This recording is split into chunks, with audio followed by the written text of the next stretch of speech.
Good evening, everyone. Happy Wednesday. How's everybody's Wednesday going? How's everybody's week going? Shout out to the folks in the chat. Make sure you all hit the like button, hit that subscribe.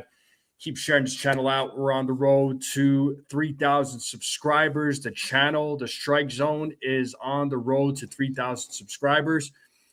So once we hit that 3,000, like I keep saying, I'm going to give away 3 gift cards to Fanatics. So there'll be 3 lucky winners.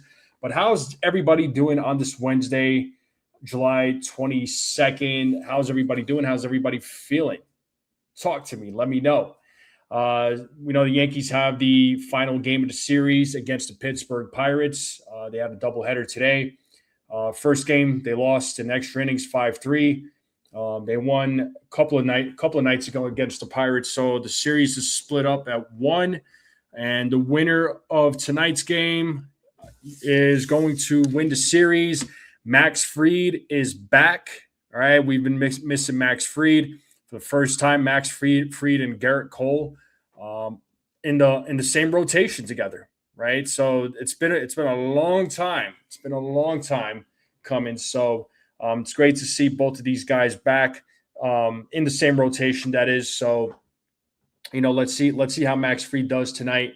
I know he was supposed to have a rehab start, so I'd imagine he's probably still going to throw 60, 65 pitches tonight. He's probably not going to go pitch a long game. So let's hope for a solid outing from Max Fried. Let's hope for a decent outing from Max Fried.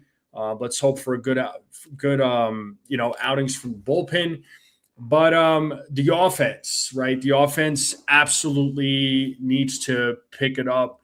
The offense has definitely been failing as of late, and they've been failing hard. And the offense definitely, like I said, the offense needs to pick it up. I know I'm always a big advocate for pitching, and I'm still going to be an advocate for pitching. I don't ignore the offensive element of the sport, of the game. But, and I'll continue saying that pitching is going to win games at the end of the day, but, the bats still have to do their job. And with the trade deadline, a couple of weeks away, there's names floating, right? There's been a lot of connections as far as, what players are the Yankees linked to. The Yankees have interest in this player, that player. Even though the Yankees haven't come out, like Brian Cashman, Aaron Boone, these guys are not coming out saying, "Oh yeah, we're interested in this player right now." Beat writers, it's more or less beat writers saying that the Yankees are going to be in on these guys, but you never know who the Yankees are in on. You never know who they're going to trade for. But we know that the Yankees have some work to do, and if you're going all in, I say, everybody and anybody is tradable, right? I mean, the only guy that's not tradable is George Lombard Jr. I think that's pretty clear as day. I think the Yankees are viewing him. Obviously, the Yankees are viewing him as the future shortstop of the New York Yankees. So, there's speculation that he could be called up, but we'll worry about that when that time comes around. But right now, the Yankees need to win tonight's game against the Pirates. They should have won the game 1.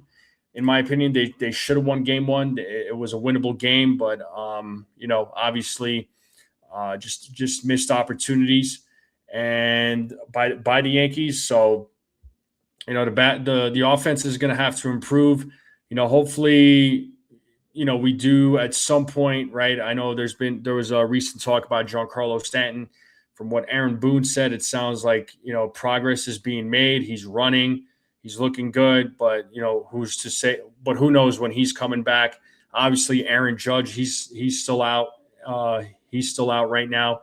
When does he come back? So, there's all these question marks with those two guys, but even then, with those two guys coming back, the Yankees still have to acquire a bat or two. I mean, catcher for sure, and they have to acquire another bat. I know a lot of folks want upgrades at different areas, like getting three, 4 bats. I don't see it, but then again, the Yankees can do the unthinkable, You know what I mean? I mean, the Yankees could do something that none of us expect. So, we'll see. We'll see how things turn out in tonight's game. But we'll go over the lineup. We'll get our predictions in. We'll see how you all feel about tonight's game. Let me know if you think they're going to win tonight's game. Make sure you all go vote in the poll. So let's get hyped up. Tonight's final game of the series. Yes, indeed. But let me say what's up to the chat real quick before we go any further. Katie, first person in the chat. How are you? What's going on? Brooklyn's in the house. What's up, Susan? Jared's in the building. Benny Barrels is in the building. Joseph Salvatore. Jonathan, what is up? How we doing? Who else we got? We got Jay Witt in the building. Brad is in the building. Who else is in the building? Jacob Frederick is in the building. What is going on? Cecilia is in the building. What is up? Jacob Petruzzi with the $5 super chat. Thank you so much there, Jacob. You're the man, bro. With the $5 super chat. Thank you. He says, NFE, my brother, this cabbie stuff is getting old. Flush it. We need to win tonight. Yeah, I mean, listen, I don't really care what he does. What he does doesn't really. I'm not bothered by it, honestly. But just at the same time, though, just go step into the batter's box, play the game, do what you got to do, bro. You know what I mean? Play the game, do your job, right? David Brown is in the building. What's up? He says downtown Dave Brown is in the house. Let's go. Thanks for being here. What's up there, David? What's going on? Bucky Dent is in the building. Castro looks pretty awesome this afternoon. Oh, Kervin Castro. Yeah, I saw some highlights. He looks pretty decent. So I know the Yankees keep calling him up and down. So that's what let's see what he does. If he gets called up again, could he be one of the guys that the Yankees use in the bullpen? Later down the line, could he be one of those guys that replaces one of the guys that's currently in the bullpen, right? So, we'll have to wait and see. But let me pull up the lineup real quick, folks. Let's talk about the lineup real quick. Let me pull it up here. So tonight's lineup, Ben Rice leading things off. He'll be DHing. You got Paul Goldschmidt batting second. He'll be playing first base. Cody Bellinger playing left field, batting third. Bellinger absolutely needs to pick things up, man. Bellinger definitely needs to pick things up. He's been on a big slump as of late. Jazz Chisholm Jr. batting cleanup. He'll be playing second base. Jason Dominguez is in the lineup. He'll be playing right field, batting fifth. Volpe is in the lineup tonight, batting sixth, playing shortstop. So no Jose Caballero. Ryan McMahon's batting eighth, playing third base, and Ali Sanchez will be batting ninth.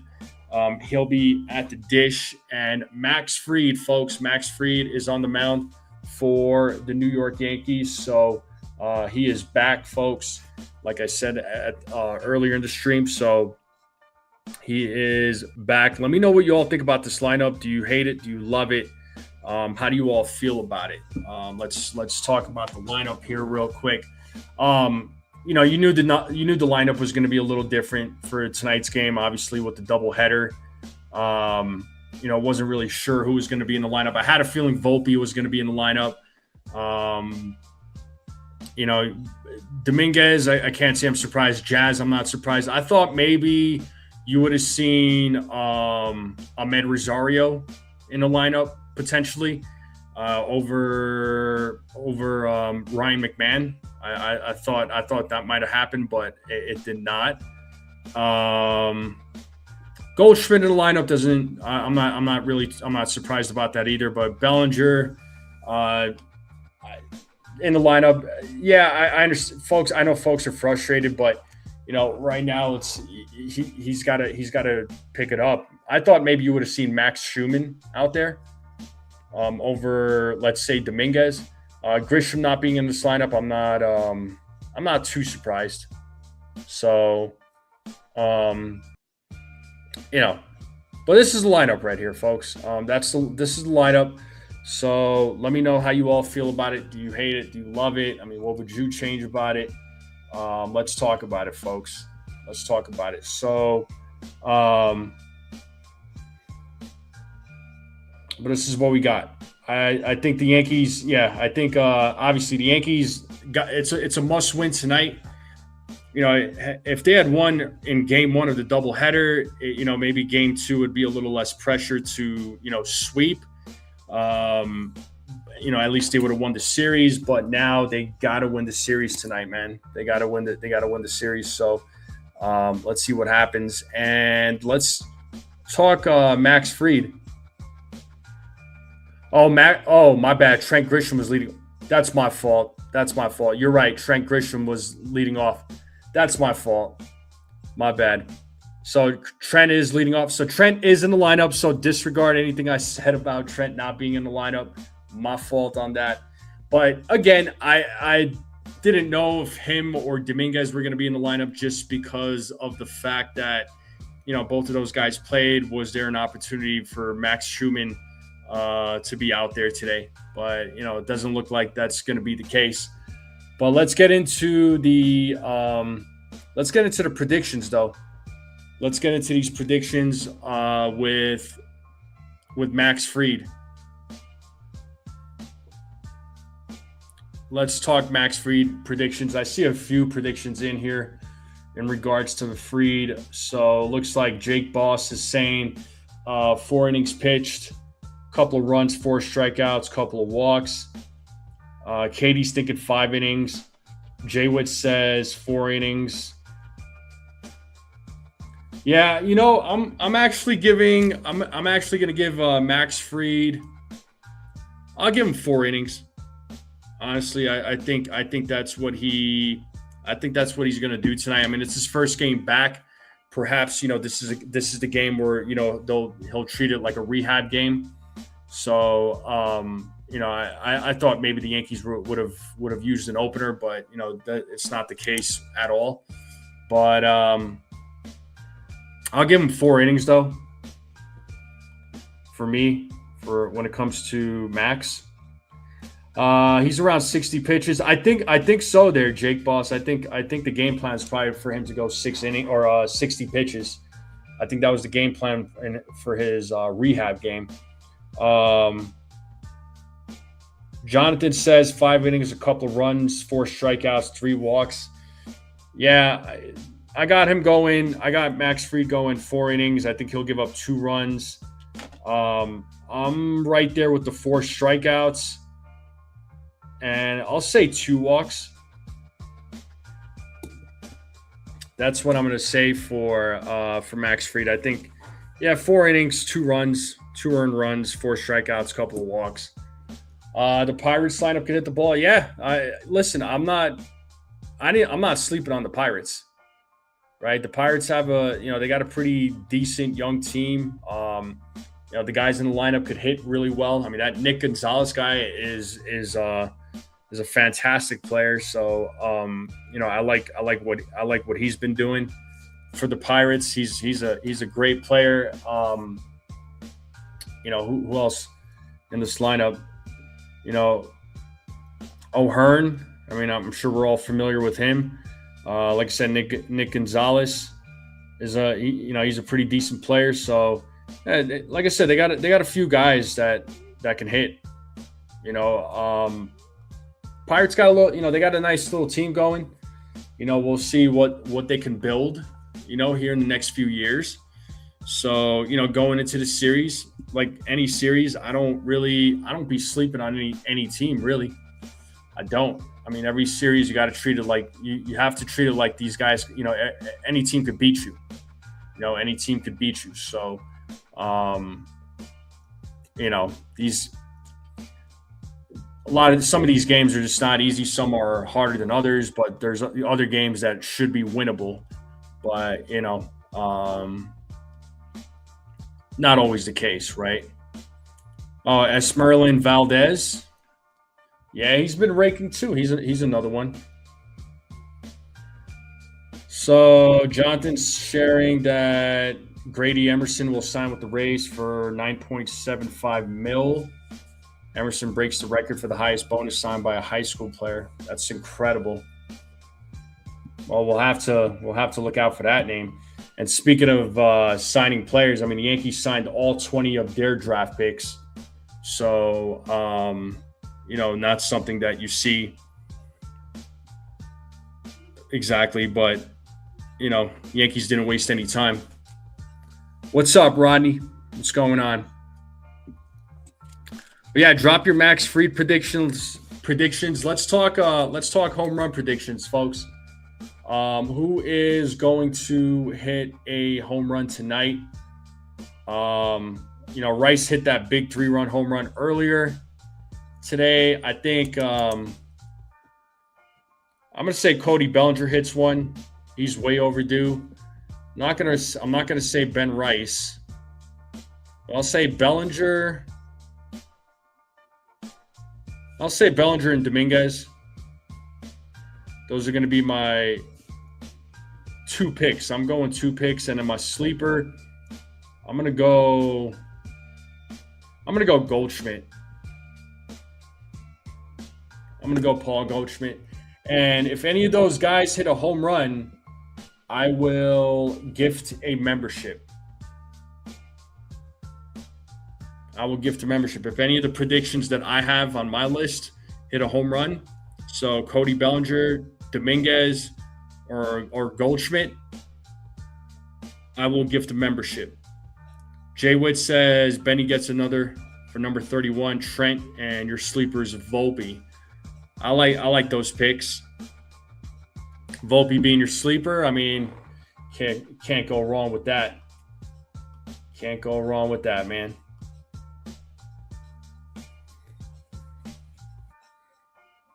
Yeah, Anthony Volpe will shock the world doing that.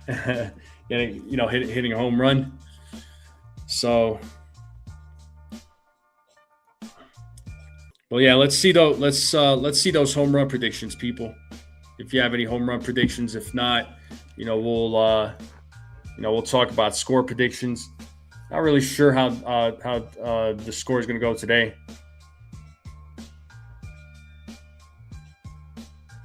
Please take down the Minnesota Twins completely because we needed to trade for Jeffers. Yeah, I mean, realistically speaking, I think Jeffers might be the guy the Yankees trade for because he is a rental. He may not necessarily be a costly trade. For guys like not like guys like Shane Langoliers, not like Hunter Goodman, where the Yankees are gonna have to give up a lot. But for me, I would like Hunter Goodman or Langoliers, but I have a feeling the Yankees might just settle with Jeffers. But we'll see what happens on trade deadline. At the trade deadline, which is August 3rd, I plan on being live for most of the day, so just be on the lookout for a stream. But we'll see what happens right on trade deadline day. I'm looking forward to it. It's always exciting, so it'll be interesting to see what teams acquire what players from in a trade. Yeah, Red Sox they've been on a roll, man. Red Sox have been killing it lately. For me personally, I don't ever count the Red Sox out. I feel like the Red Sox are one of those teams. They're a solid team, man. Meaning they could start off real rough, and then next thing you know, they could be a real threat. So, I don't sleep on the Red Sox. But let's talk score predictions, people. What do we got? What do we got for score predictions? What's everybody's score predictions for tonight's game? What are we thinking?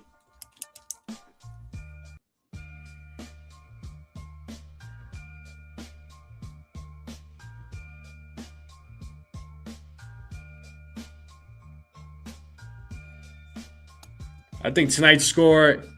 I think tonight's score is going to be 5-3. Bucky Dent says I got Ali Sanchez with a 3-run home run. Nice. That would be insane.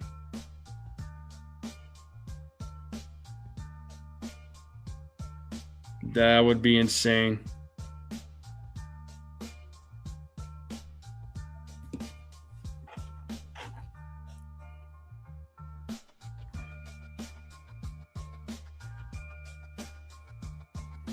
Well, yeah, I think I'll say 5-3 for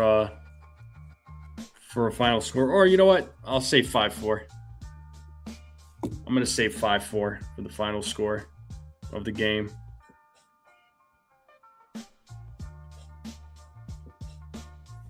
Yankees 6-5 tonight. We take the lead and never give it up. Hopefully, man. I hope you're right.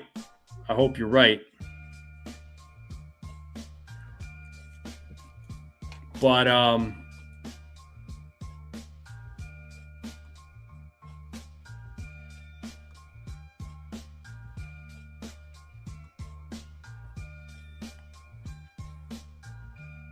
Yankees' whole roster need to change. Well, if you're expecting that at the deadline there, Benny, it ain't happening. I know folks want like 5 or 6 bats or 5 or 6 players being acquired. I mean, they could do it, but I don't think you're going to see a complete team overhaul. I mean, I think last year at the deadline, you know, the Yankees they made a lot of moves, and I know there was a lot of talk about the Yankees don't have the pieces to make trades at the deadline to get the players that they want, but you know, Brian Cashman was able to pull off these moves. Now, with that being said, you know, the players that he traded for last year, I mean, you were hoping on paper it was good. You know, you were hoping that these guys would have been contributors, but unfortunately, they were not contributors. You know, only maybe a few of these guys were contributors. 2 bats at minimum.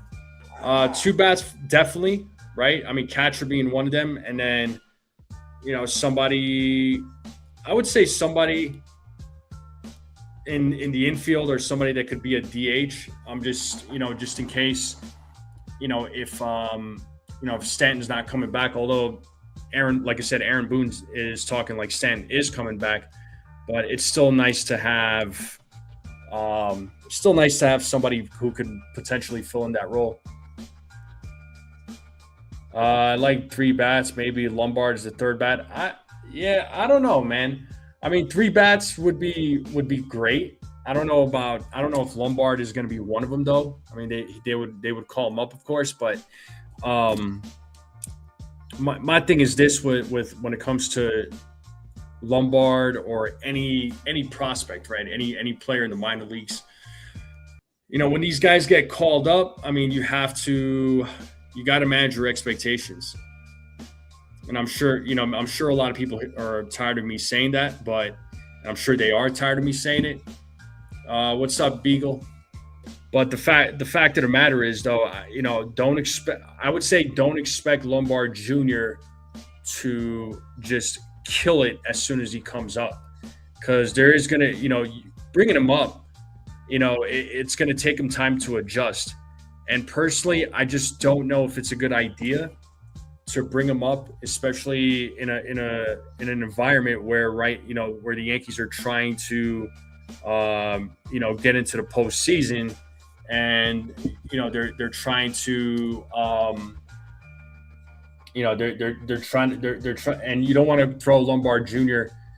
in the middle of that. You don't want to set that kind of pressure on him. I want to see him come up. I want to see him play, but I would say don't expect results overnight. So that's my thing about it. Benny Brown says move Lombard to short, send Volpe down, get Jeffers one more bat. I mean, if Lombard's a guy, well, do you want Lombard playing every day though? Benny, I mean, do you want him riding the bench most of the time and have Caballero play most games, because that if you put Lombard Jr. on the bench and he's just riding the bench and you send Volpe back down, you're kind of killing you're killing Lombard Jr.'s his progress. You're kind of killing his game right there. Right? So, I mean, that's my take on it.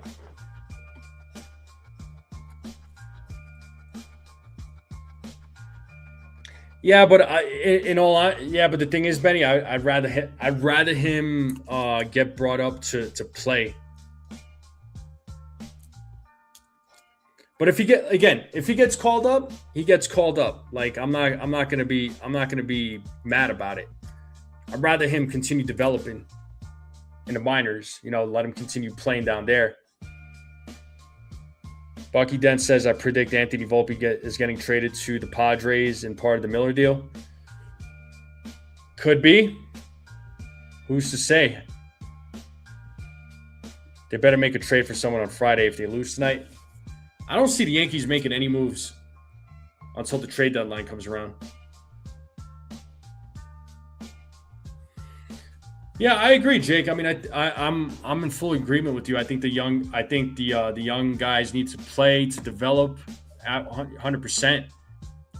Maybe when rosters expand, different story. Maybe when the rosters do expand, maybe they do. Maybe they call him up, but I have a feeling he's probably not going to be one of those guys that they call up. Benny, I do have a Discord. Yes, let me post that. I'm not super active on it, but if you guys want to go in there, chat it up, and have a conversation amongst yourselves, please do. The only thing I would ask is just try to keep it civil and be respectful towards each other. And Sunil's in the chat. Sunil, your joke sucks, by the way. So just thought I'd let you know that.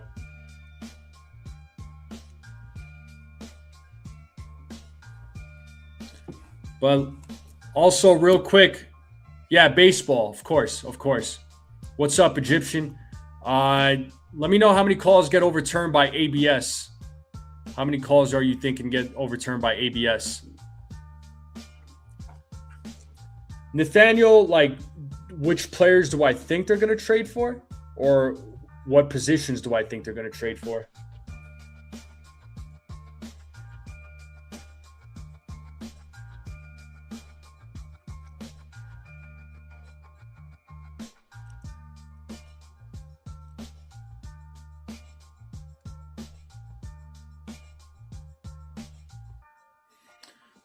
Both. I mean, they're going to get a catcher, right? I mean, ultimately, I think they end up with Jeffers. I think they'll go I think Jeffers will probably be less expensive as far as trading for it compared to Langeliers and Goodman. I mean, he is going to be a rental. Maybe, after the season's over, the Yankees reassess their catching situation, because the catching situation is a weak spot. I do think they will get another bat. I just don't know who that bat is. I know the Yankees had some scouts recently at a Twins game to go check out. Ryan Jeffers and Trevor Larnach, who's an outfielder. Larnach could be one of those guys. I would like them to. Yeah, I know the Twins are in it, but they're also competing against the White Sox and Guardians. So I think it's really going to depend, man.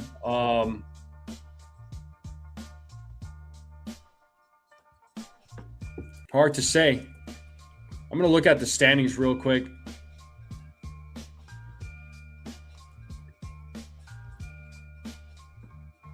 The bat has to be someone who hits for average. That's why Luis Arraez. I would love for them to get Luis Arraez. Would you consider that to be a desirable big bat and move Caballero or Volpe over to second base, assuming we part with Jazz? If anybody's going to play second base, assuming that Jazz is not on this team, I'd rather Volpe go play second than Caballero. What's up there, James?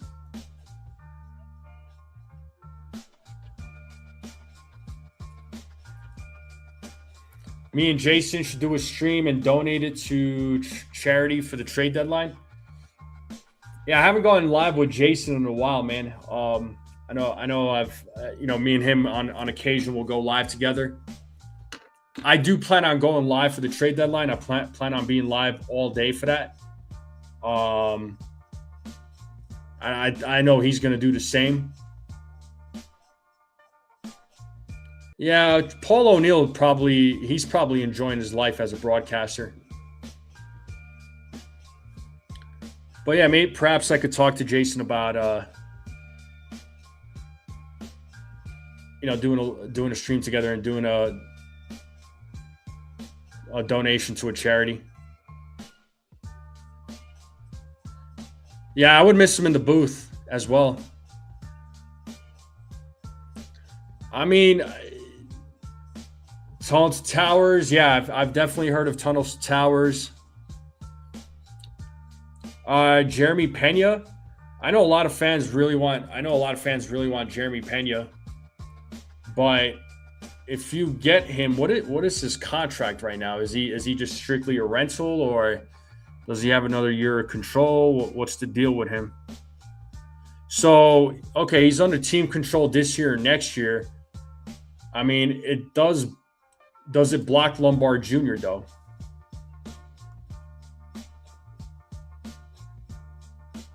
Yeah, and I'm looking at the Twins right now. They're 4 games out of the final wild card spot.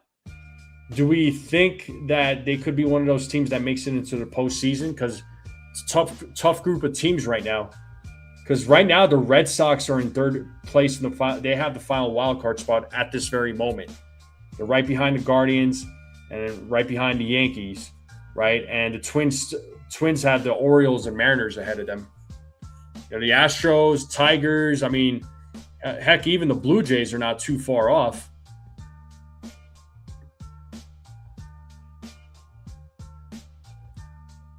So, let me pull up the Gamecast.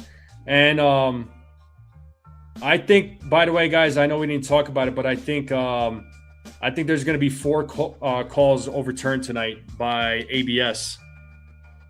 I think the home plate umpire is going to have 4 calls overturned by ABS is what I'm thinking.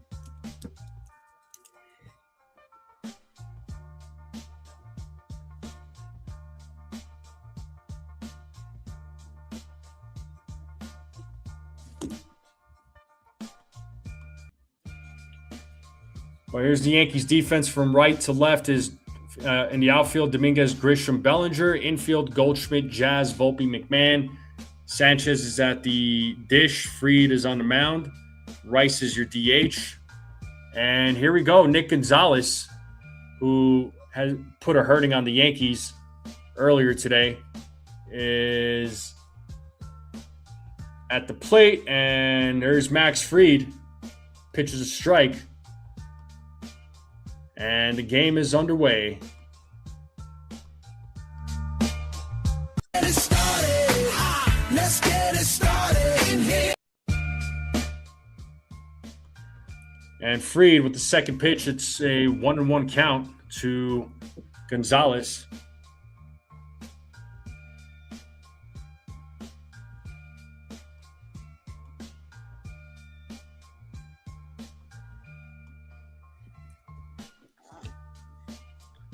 The 1-1 is foul back.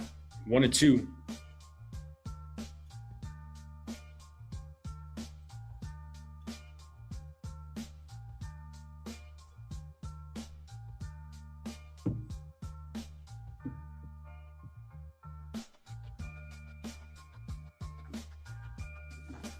The 1-2. Another foul ball. Still 1-2 here to Gonzalez.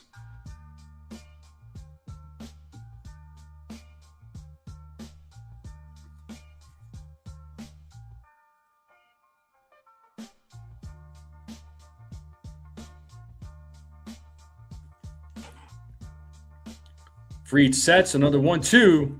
Another foul ball.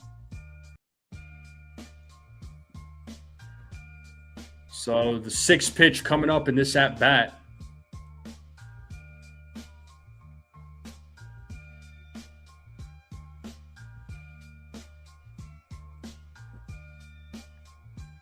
The 1-2. And there's a base hit, fair ball. And Gonzalez going for 2. Here's the throw from Bellinger. And he is thrown out of there. Nice job there by Cody Bellinger to get Nick Gonzalez out. Gonzalez going for 2, but Bellinger with a fantastic throw. Great tag there by Jazz.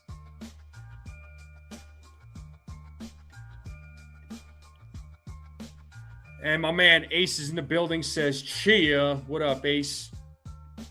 And there's the link for my Discord. So anybody who wants to join, feel free. Y'all can have your own conversations in there, by all means.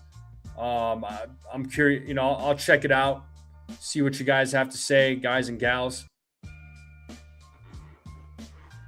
So nice job there by Cody Bellinger to get Gonzalez out.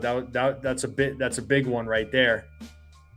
And here's Triolo at the plate. He's showing bunt, and he bunts. Fried picks it up, throws to first, and gets Triolo out. Good job by Max Fried.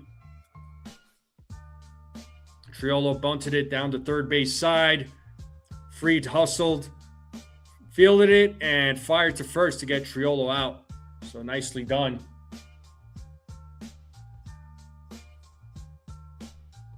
Now we got Brian Reynolds at the plate. So 2 outs just like that. First pitch from Fried is in there for strike 1. If you're just joining us, it's the top of the first. 0-0 game, 2 outs here. Brian Reynolds at the plate. Make sure you all hit the like button, hit that subscribe. Yo, 1. 0-2.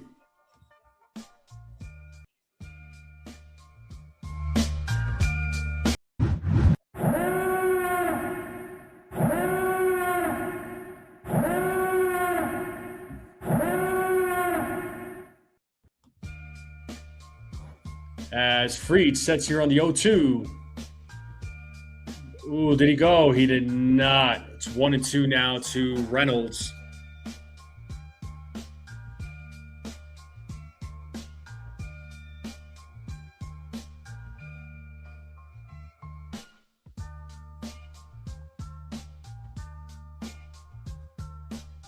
The 1-2. Pitch is high for ball 2. 2 balls, 2 strikes.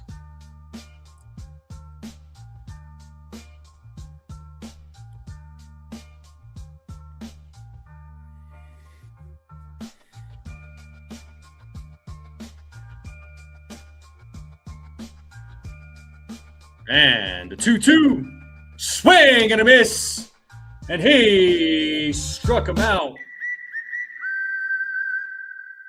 So Fried going to 1-2-3 with a little bit of help from Cody Bellinger for that first out. So Fried with his first strikeout of the game, and we're going to the bottom of the first just like that. So Fried doing some quick work. What's up, Rodolfo? What's up, Ronald? Pixelmon's in the building.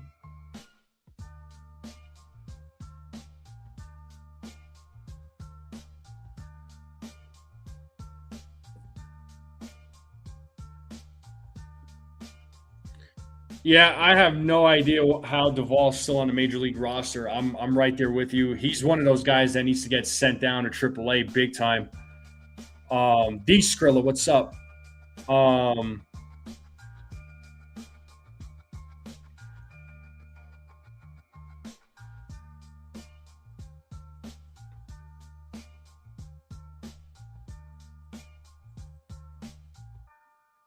Yeah, he's worse than Jake Bird, in my opinion.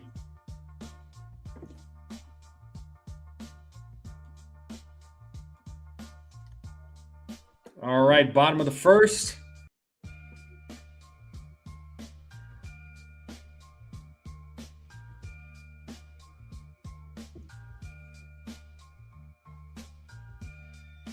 And here's Bubba Chandler. 3-8 record, 4.77 ERA, 94 in the third innings pitched. 85 strikeouts, 55 walks. Gave up 10 homers.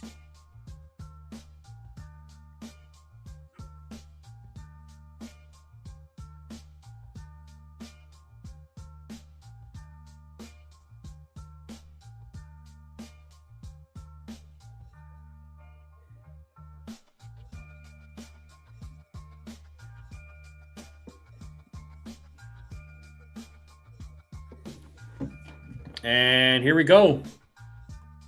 Trent Grisham takes a ball, 1-0. I'm a better pitcher than Duvall. Boy, I wish. As Grisham takes ball 2, 2-0.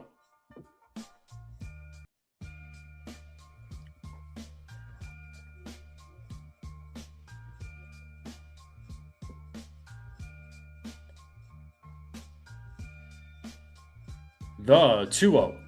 And Grisham hits that ball deep into right field. And it's fouled. Oh, man.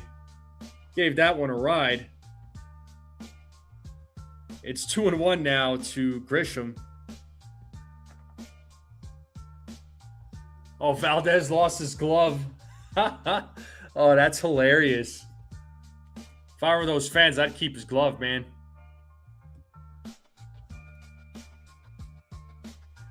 I'd be like, nope, you ain't getting your glove back there, dude.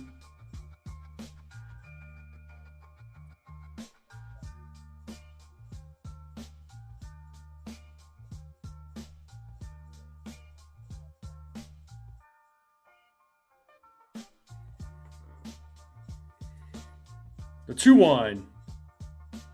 Ball 3, 3-1 now to Trent Grisham.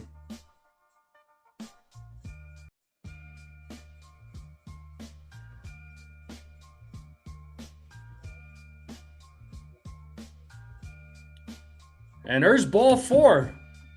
Grisham with a leadoff walk. And Rice will be coming to the plate.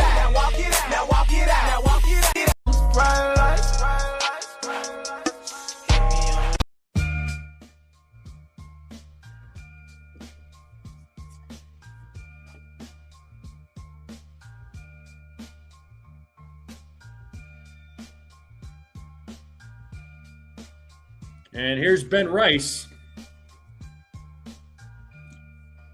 Takes a ball outside, 1-0. So let's see if the Yankees are able to get on the board.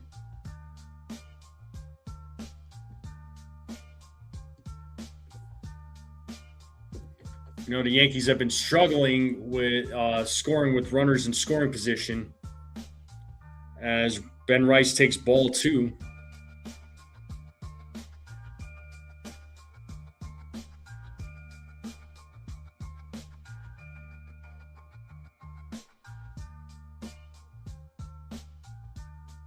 It looks like time is going to be called. It's going to be a meeting on the mound here between Chandler and Flores Jr. So pitching coach is out there as well for the Pirates.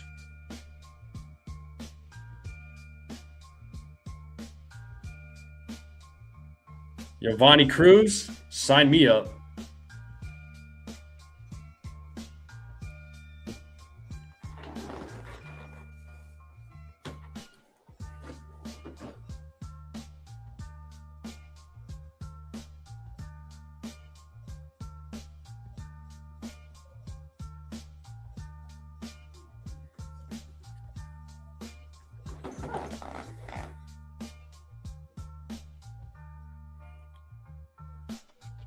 All right, it's 2-0 here to Rice as Chandler sets the pitch. Is outside ball 3. 3-0 now to Ben Rice. So Chandler does walk a lot of batters. Has got the highest percentage in Major League Baseball with 13.1. as Ben Rice takes a strike. It's 3-1 now to Ben Rice. So, this is where the Yankees bats have to try and take advantage of a guy who walks a lot of batters. The 3-1. Rice rips that, but it's a foul ball, 3-2.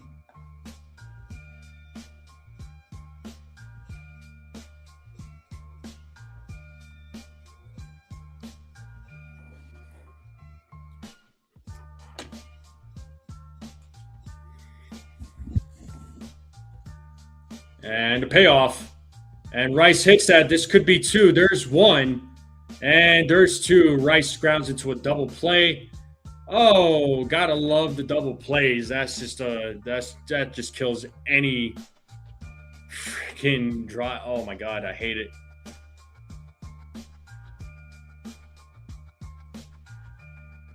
So 2 outs just like that, and that's gonna bring Paul Goldschmidt.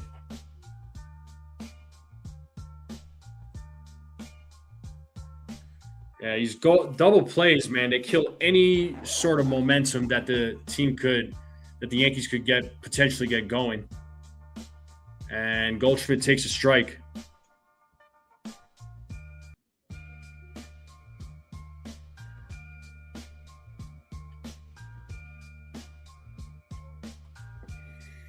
So 0-1 here to Goldschmidt. Goldschmidt hits that one to center field.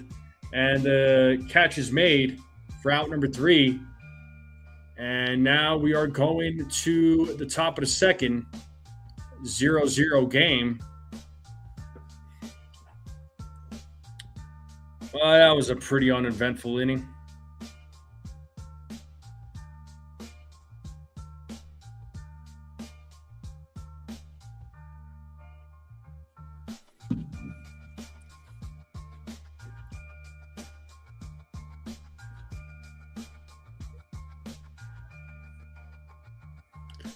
So 0-0 game.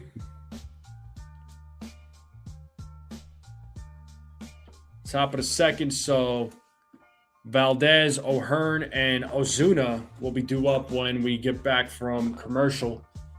Appreciate everybody hanging out with me on this Wednesday night. Make sure you all hit the like button, hit that subscribe.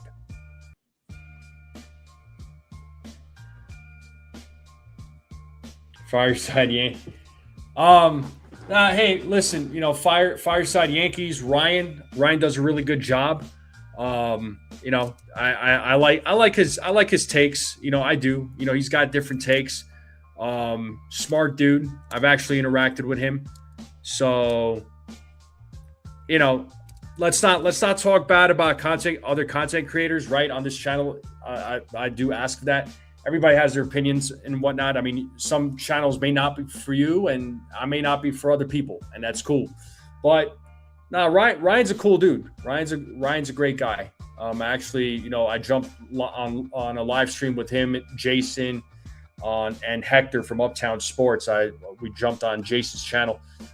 He's got a different outlook when it comes to the game, when it comes to the Yankees. So, I respect it. But I don't know if you guys heard me talk about the hard hit balls, right?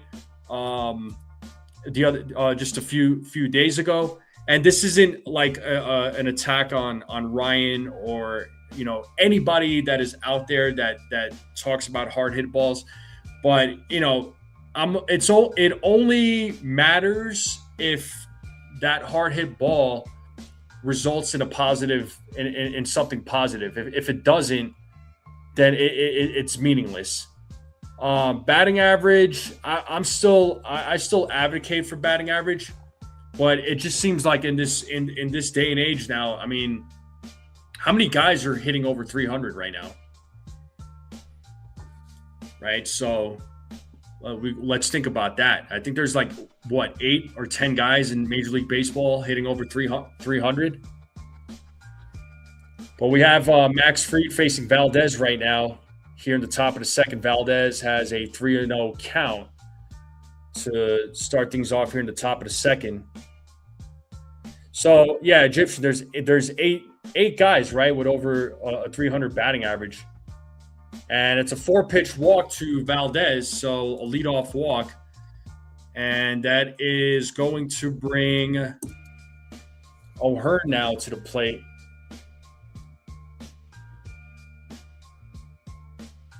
Gives team an excuse to save money.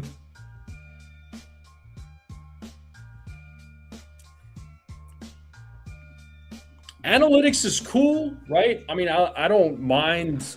I don't mind analytics, but as I say that, here's I was gonna say they could turn two, but Goldschmidt decides to step on the bag to get O'Hearn out as Valdez moves to second. I was gonna say they could have a double play here, but Goldschmidt decided to step on the bag. Probably no chance of turning a double play, but I don't know. Did he have a chance to get the runner out at second? I feel like he could have, unless Valdez looked like Valdez had a good jump on it. But Ozuna now is at the plate. And Ozuna takes a strike, and he is challenging it. So, first challenge of the game. So, let's see if this gets overturned. And it does get overturned. So, it's 1-0. So, like I was saying about analytics, it's cool, right? It's fun to, it's fun to look at those numbers, look at those stats, but it shouldn't be, everything, right? Analytics should be a tool, but you still have to, there still needs to be that old school feel of the game, right? I mean, it's like I was saying. I'm not one to really. It's cool to look at hard hit balls, but I'm not obsessed with it. As Ozuna fouls that one back, it's 1-2. So 1 ball, 2 strikes, 1 out, runner on second. I still say we win 90 games, and I agree, Benny. Thinking and feeling of the game is important. You can't just go off of what a computer says, man. And the 1-2. And Ozuna struck out looking. Second strikeout of the game for Max Fried.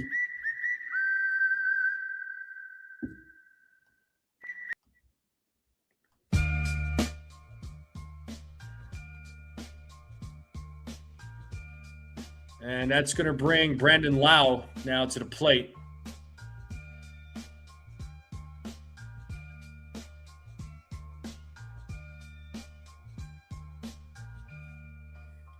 And there's a ground ball to Goldschmidt.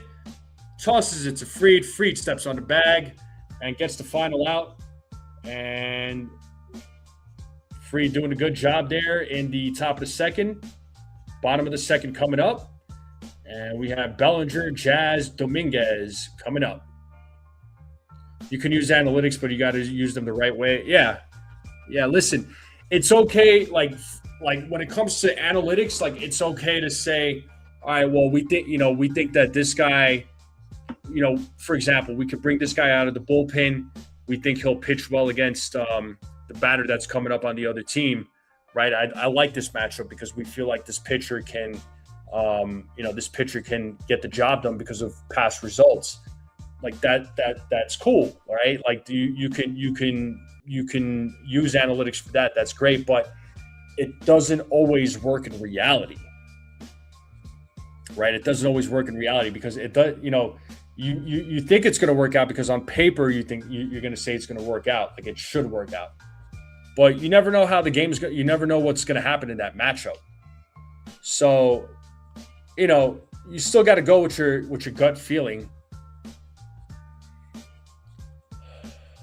Logan O'Hoppe and Zach Neto from the Angels. See, Neto, I wouldn't have minded Neto if George Lombard Jr. was in play. Do I think we'll win today? I think so. If the bats can do their jobs. I like Zach Neto. I would have liked Zach Neto, but I mean, that's gonna block Lombard Jr. Logan O'Hoppe. Pulling up his stats right now. I'm not in love with his stats. He's batting 211, on base percentage of 275, slugging 300. I mean, yeah, that's better than Austin Wells, but Neto can play third. I'd be all over it, but that would be an expensive trade. And here's Cody Bellinger, who takes a ball.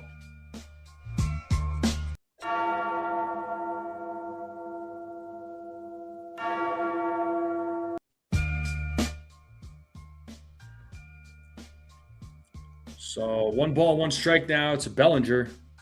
I mean, Ohapi has a 575 OPS. Like that's not great. As Bellinger fouls off that pitch, it's 1-2. I'd rather the Yankees go after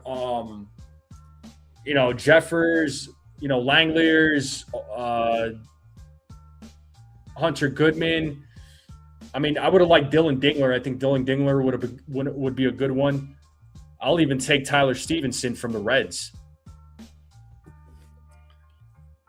2 balls, 2 strikes here to Cody Bellinger. Yeah, Ohapi was awesome last year, but again, looking at the numbers though, right? I mean, some of the offensive numbers for the Yankees is already not great. I mean, you're going to add Ohapi to that. I mean, does it improve the lineup? As Bellinger fouls that one off, still 2-2.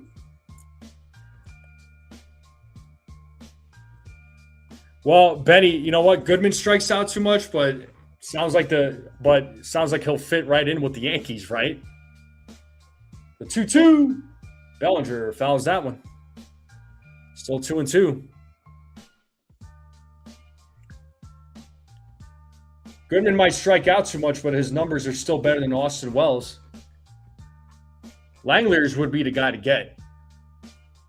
Another 2-2 pitch, and Bellinger hits that ball to center field. Still going back, and the catch is made by Cook. And this is one of those examples that I was talking about with hard hit balls. That was a hard hit ball, but it didn't result into anything positive. It resulted in an out, so that hard hit ball means nothing. And here's Jazz Chisholm Jr.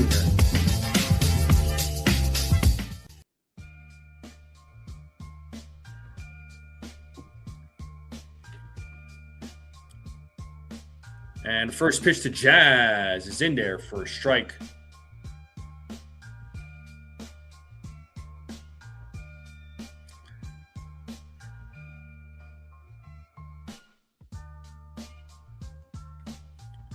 And that is ball 1.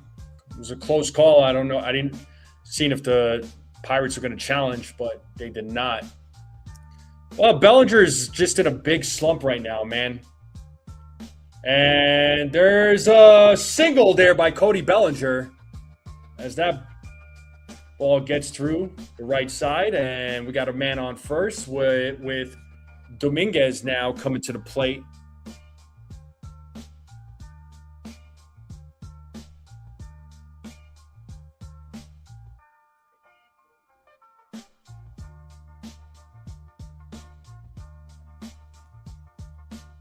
Well, the fortunate thing, Pixelmon, is that at least he has opt out. He can opt out of his contract, right? So I mean, if he were to opt out his contract, then the Yankees could go a different direction. Well, here we have Dominguez takes a ball 1-0, but it's still better than paying Kyle Tucker $60 million a year. And I'm going to stand by that because it's no disrespect to Tucker, but his numbers don't scream at me $60 million. And if you tell me that they do, I would love for you to explain to me how those numbers scream $60 million. Just saying. I'm not trying to. It's not a disrespect to Kyle Tucker. As Dominguez hits that ball to center field, Cook is backing up. Now he runs back in, makes the catch. And that's going to bring Anthony Volpe now to the plate with 2 outs.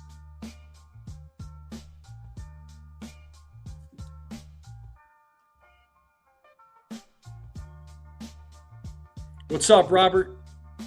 Official, what's up?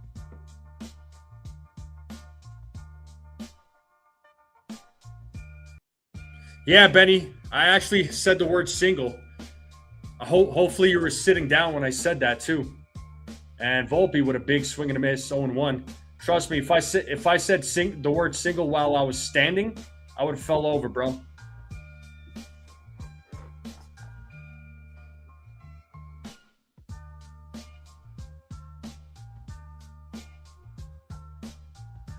Throw over to first to check on Jazz. Jazz gets back. Yeah, Bellinger could opt out after. He has an opt out for 2028 and 2029. So.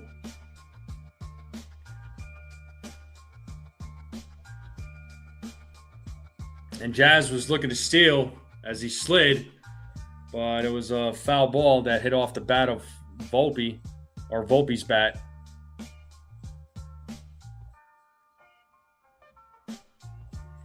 But the opt-outs do shift over to 2029 and 2030 if there's a work stoppage. So we better hope there's a 2027 season, folks. As Volpe takes a ball, it's 1-2. What's up, Cecilia? Glad you're home. PC's Music Hits, what's up, says he will definitely opt out. I mean, if he thinks he'll make more money, probably.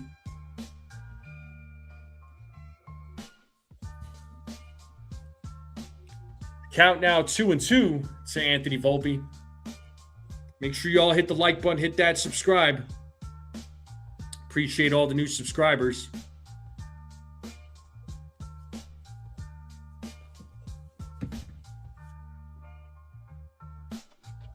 The 2-2. Oh, time is called.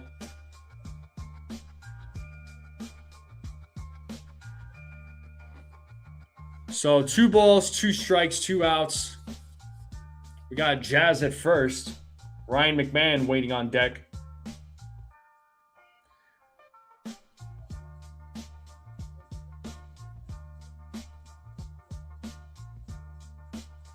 Nope. Jazz is a free agent after this season.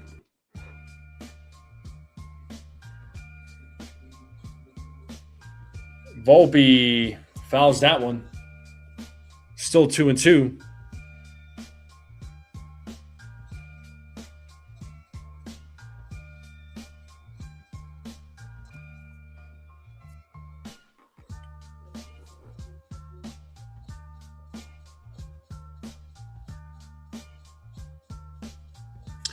Two balls, 2 strikes here to Volpe still with 2 outs. Jazz is at first. And there goes Jazz, and he is in there with a stolen base. Now we got a runner on second. It's a full count to Jazz.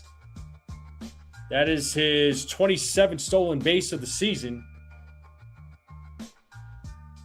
So good job to Jazz. Definitely beats the throw. Are those Toy Story gloves? Those look like Toy Story gloves, like that Woody. And Volpe hits a ground ball foul. So Volpe battling here against Chandler.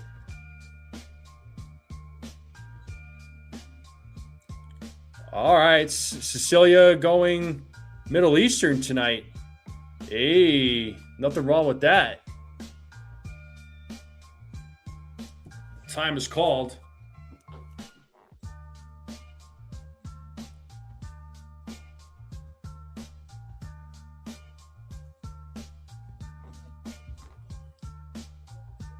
The payoff, and Volpe pops it up. Fly ball, center field. Cook calls for it, makes the catch, and there goes that inning. And that's going to take us to the bottom of the third.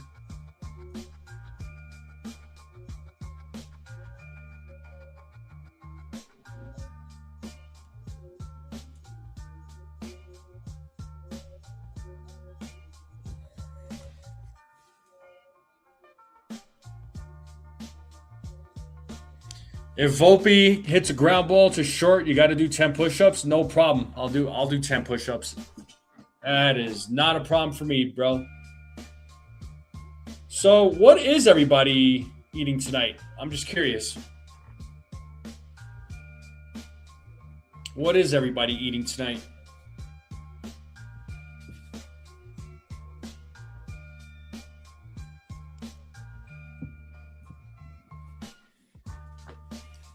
You're not going to hear an argument for me on that one there, Robert, as far as guys turning with Volpe and, or not Volpe, sorry, Jazz and Caballero doing a better job of turning double plays than Jazz and Volpe. Pollock paneer, nice. Grilled chicken wings with you don't know. Okay. Chicken skewers are so, oh, dude. I'm all about the kebabs, bro. I love me some good kebabs. Yes, indeed.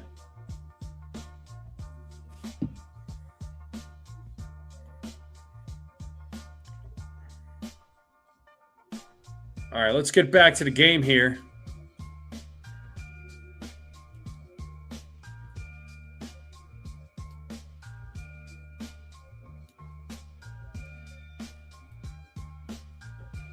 I guess it's Meredith Marakovich's birthday today. All right, Fried's back on the mound. And he is facing Flores. Rafael Flores Jr.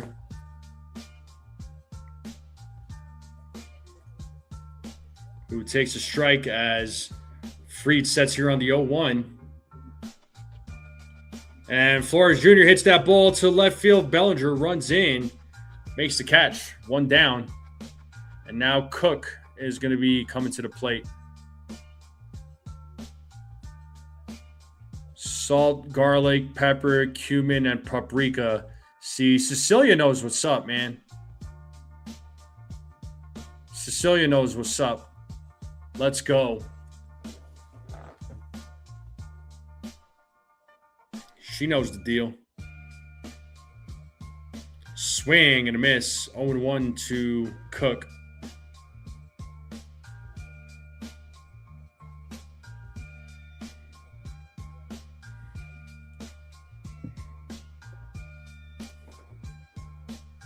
As Fried sets here on the 0-1, the pitch is outside or inside, 1-1.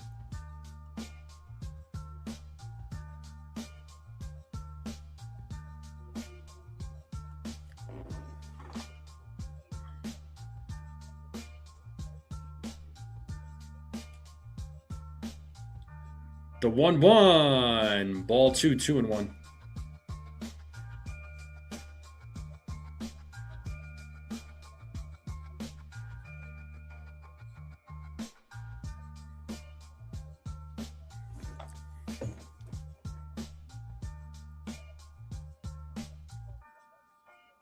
Two, 1, 3-1.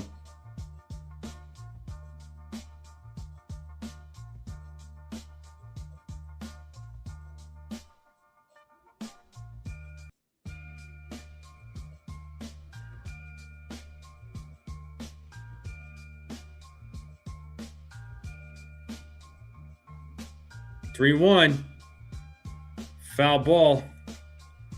Ball bounces off of Sanchez's mask. It's a full count now to Cook.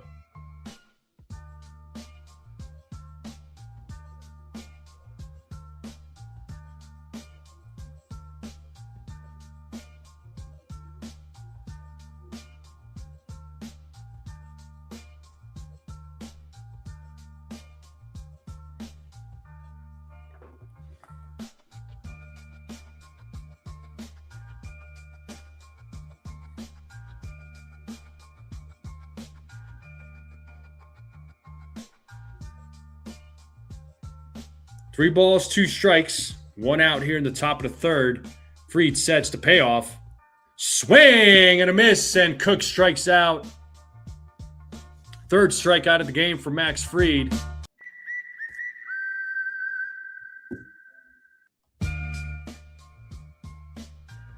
2 down here in the top of the third.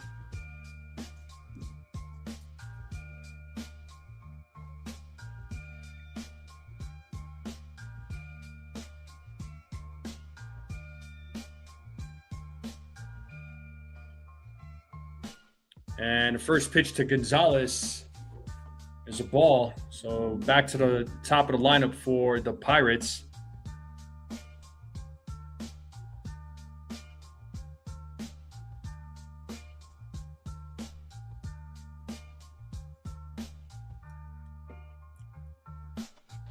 Here's the 1-0. There's a ground ball to short. Volpe fields it, throws to first, then gets the out. A 1-2-3 inning for Max Fried. So far, so good for Max Fried. Bottom of the third coming up, McMahon, Sanchez, Grisham, 8-9-1 batters coming up for your New York Yankees.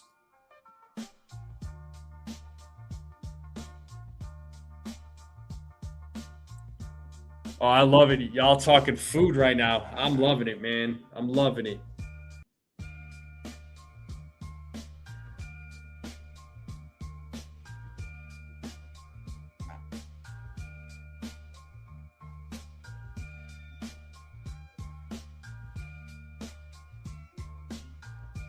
And I posted the link to my Discord. So if anybody wants to join, feel free. And you all could chat there too. I'll go ahead and pin that in the message in the comment section.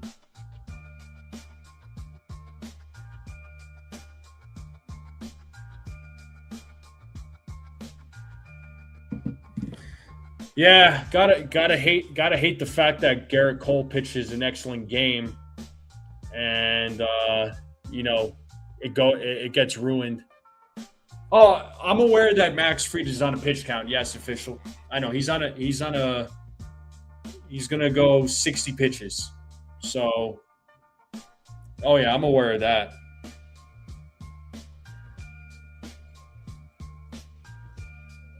All right, Ryan McMahon's going to lead things off.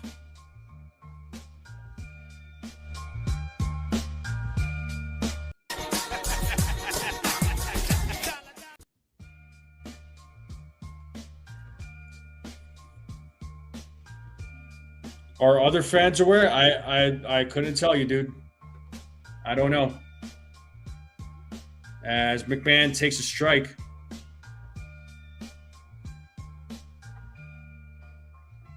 And it's Harry Potter night at Yankee Stadium, for those that are wondering.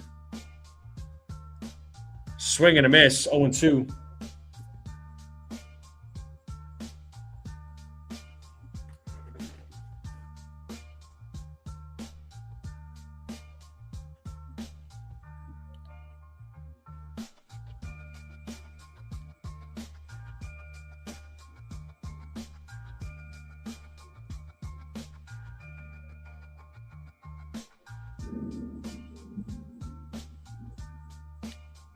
The 1-2. 2 balls, 2 strikes.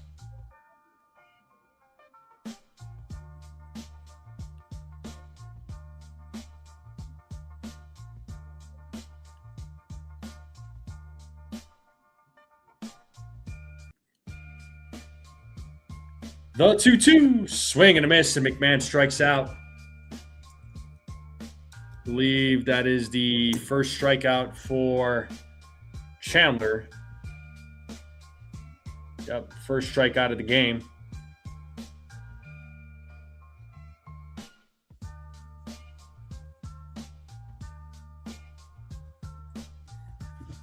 So here's Sanchez, takes a strike.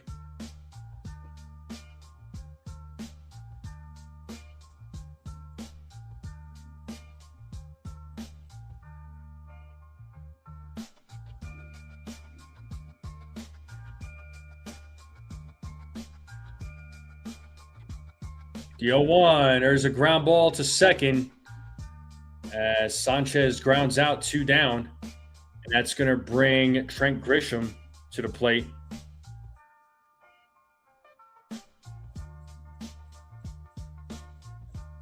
So Grisham at the plate now. He walked in his first at bat, so back to the top of the lineup.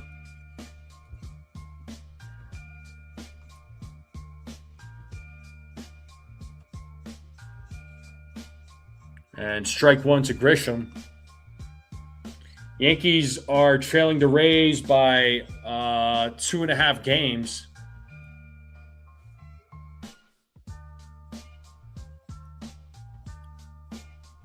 As Grisham takes a ball, it's 1-1.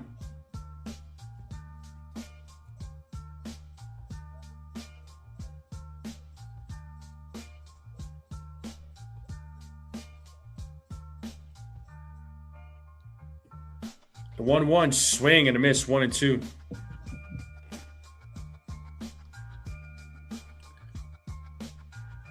What's up, Felix? What's going on? Yeah, bro, YouTube, a lot of people are telling me that. A lot of people are saying, hey, I don't get your notifications no more. It's not me. It's YouTube. I got nothing to do with it, bro. So that's on YouTube's end. And it sucks, too. And Grisham fouls that one back. It's still 1-2. But how you been, Felix?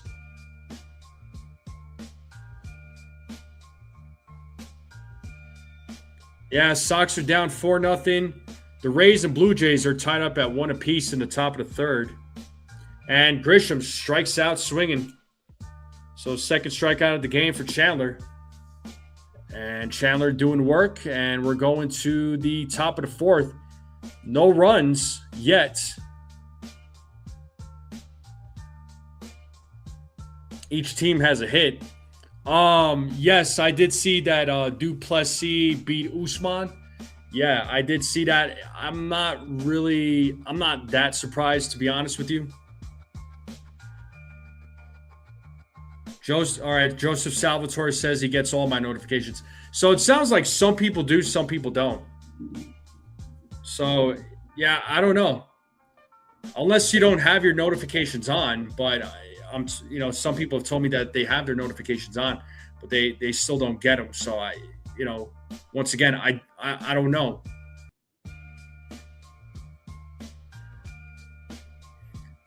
Yeah, like I said, I'm not that surprised about Duplessis beating Usman. I'm actually looking really forward to Ian Gary and Islam Makhachev for the welterweight title. That should be a good fight.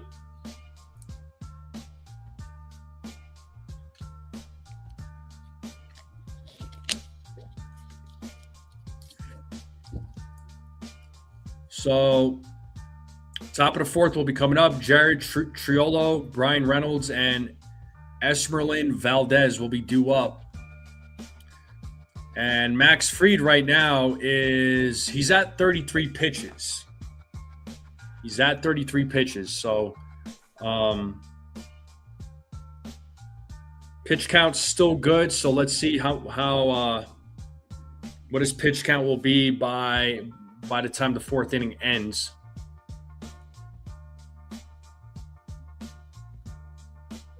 Yeah, is he really, Felix? I haven't checked the pound for pound rankings in a while. But if he is number one, I'm not too surprised. But here's Triolo, who swings at the first pitch, 0-1. Got him with the curveball.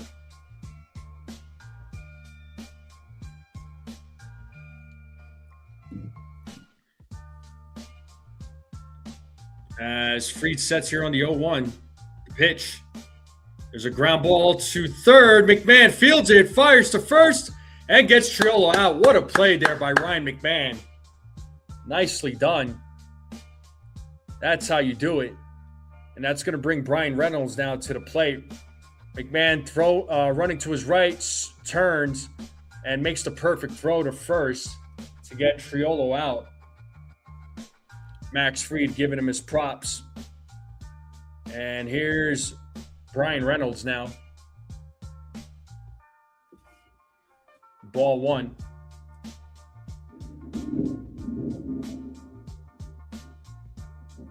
Dax Kilby's healthy.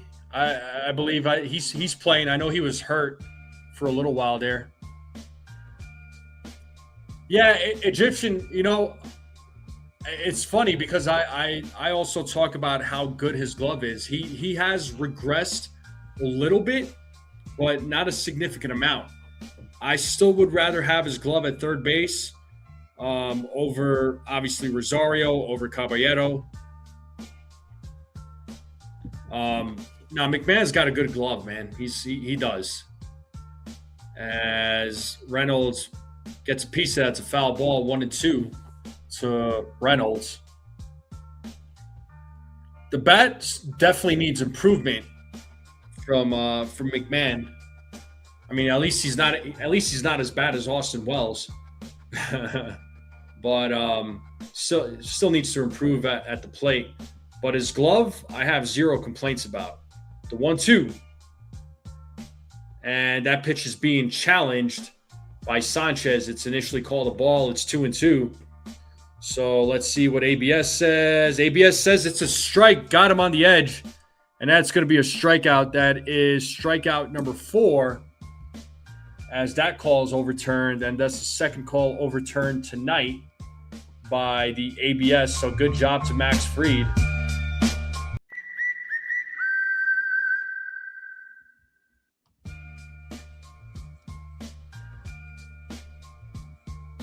Yeah, for sure, music hits.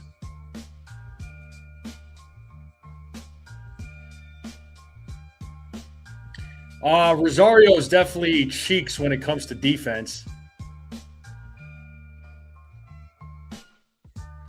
That was a great infield, man. That was a great infield. I mean, you're not going to see an infield like that ever again. As Valdez takes the ball, it's 1-1. But if only they won more World Series, man. It was cool to see A-Rod get his first, Teixeira get his first, but after that 2009 season, I'm not trying to go back to the past, but just couldn't get anything going. It's 1-2. Time to play that 2-strike horn. The ball, 2 strikes, 2 outs in the top of the 4th.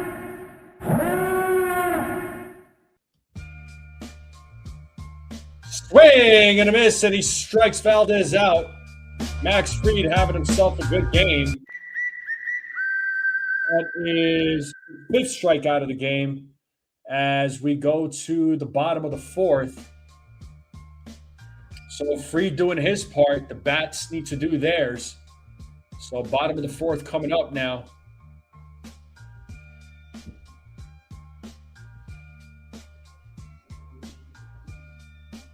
Oh, Cecilia. You should hide your car and lock your doors. They won't know you're home.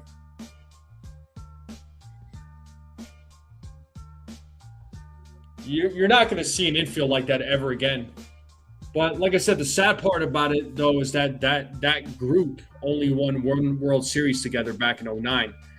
After that, they never won a World Series together again. Unfortunately, it's just, Teixeira just started. He suffered a lot from injuries, man. The guy was never the same. He had a lot of injuries, Mark Teixeira. That was his downfall.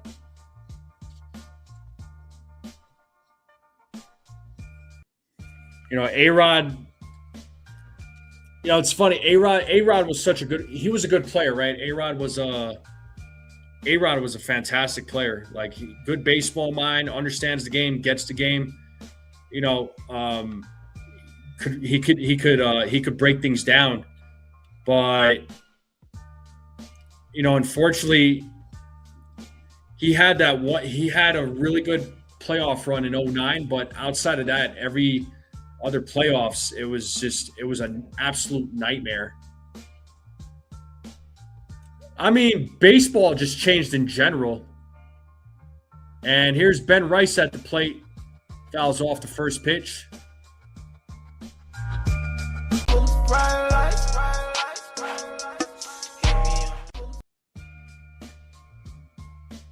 So 0-1 count here to Ben Rice. Pitch from Chandler. Strike 2. The whole game changed.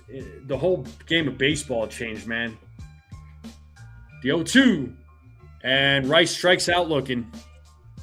So third strikeout of the game for Chandler. That's going to bring Paul Goldschmidt now to the plate.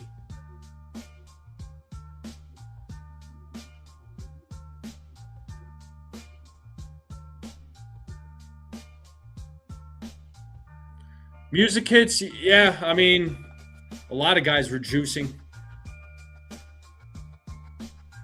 A lot of guys were juicing as Goldschmidt fouls that one back. It's 0-1. I mean, maybe that's why the batting averages back then, that's why there was a lot of guys over 300, right? Were a lot of those guys juicing? I mean, the ones that got busted, but what about the ones that didn't get busted? That's a conversation right there. And back-to-back strikeouts here for Chandler as Goldschmidt strikes out. That's 4 strikeouts for Chandler. So he's mowing him down. Here comes Cody Bellinger now to the plate.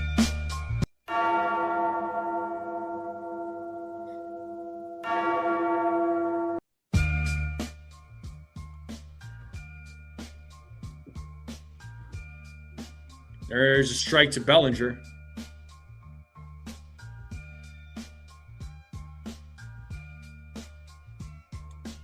The 0-1. Strike 2. 0-2.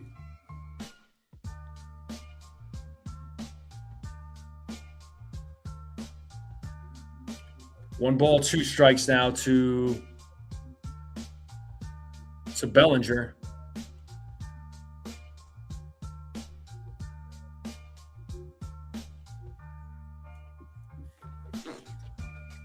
The 1-2. And Bellinger, what a base hit to right field.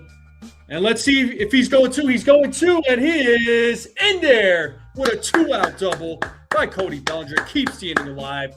That's going to bring Jazz Chisholm Jr. now to the plate. Talking all that jazz.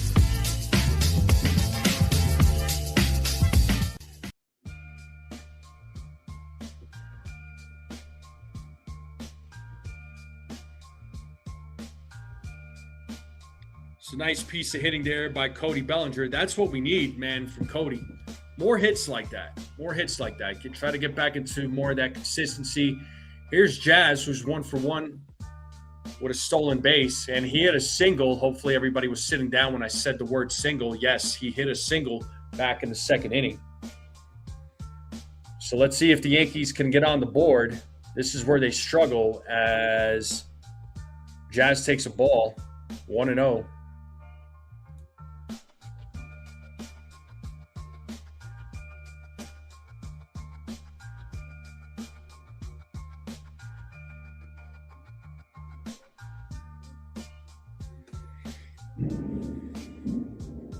The 1-0. Foul tip, 1-1 now to Jazz.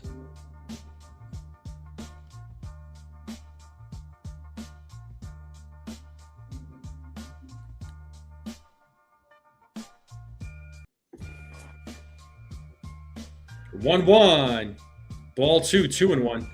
This guy Chandler throwing 100 to 101 mile per hour fastballs.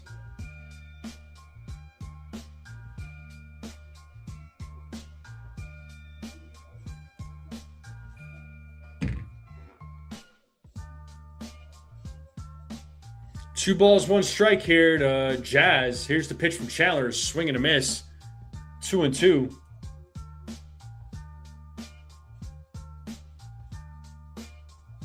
What up, Nez?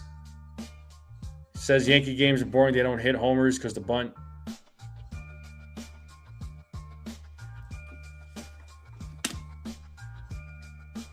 The 2-2. Jazz fouls it back. That was a 102 mile per hour fastball. Yankee games boring when they don't hit homers because the bunt and hit and run don't exist in Yankee code. I mean, I wish they would do more of it, but the game focuses a lot on hard hit balls, right? I mean, it's gotten away from like a lot of, in some ways it got away from like the fundamentals and the basics of the game, as Jazz hits a ground ball to second and he grounds out. Yankees leave a runner stranded, and that's going to take us to the top of the fifth. Still a 0-0 game.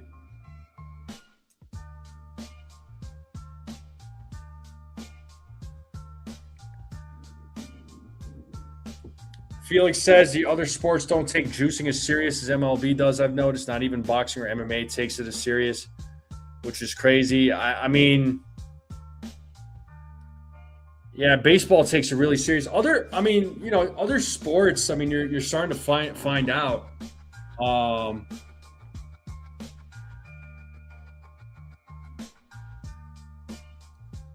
Other sports, I mean, you do see some guys getting busted for that type of stuff, though.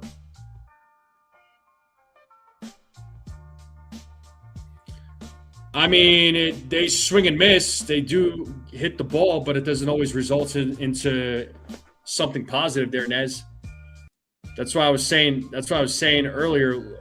We were talking about analytics and how there's some folks out there that talk about how hard a ball gets hit, right? We were talking about how Ben Rice hits the ball hard, which is great and all, but if it don't result into something positive, it don't mean nothing.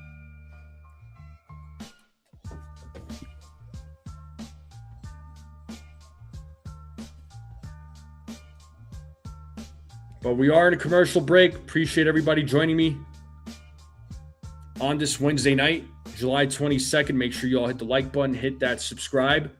We are less than 50 subscribers away from 3,000. So less than 50 subscribers away. So if you're out there, you're watching for the first time, hit that subscribe button.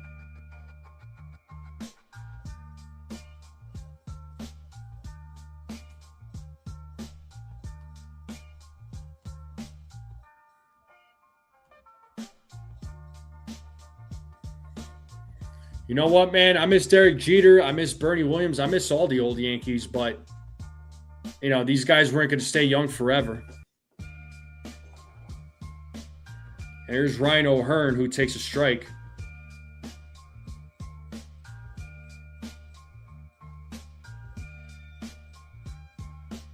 The 0-1 is in the dirt, 1-1.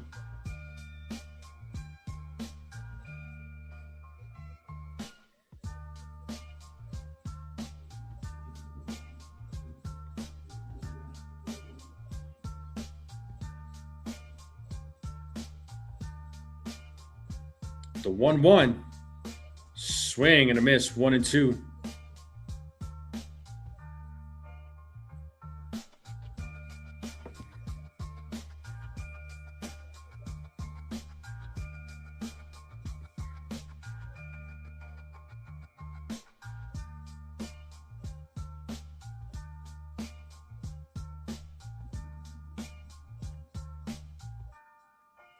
Swing and a miss. Another strikeout for Max Fried.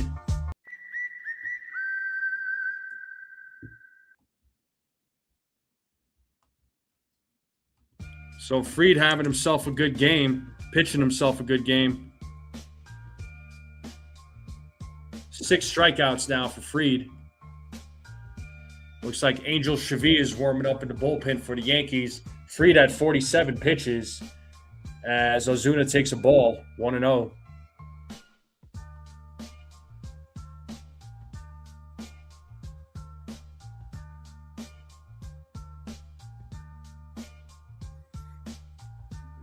To be honest with you, Betty, I don't think Cashman's going anywhere.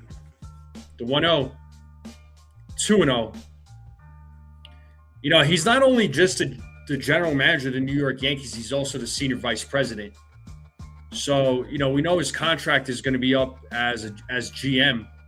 So you wonder, and I've said this several times, you wonder if he will become the president of the team as Ozuna takes a strike.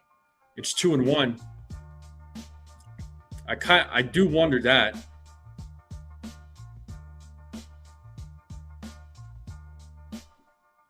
So, I was looking at the strikeouts. as far as this season goes. As Ozuna goes around, it's 2-2. Yankees are 5th when it comes to strikeouts. As far as the teams that strike out the most, they're 5th. Without looking it up, who's number 1? I'm getting my information from StatViews here. And there's a ground ball to second. Jazz fields it, throws to first, and gets Ozuna out. If he, Benny, don't be surprised if he gets a new contract. That's all I'm saying.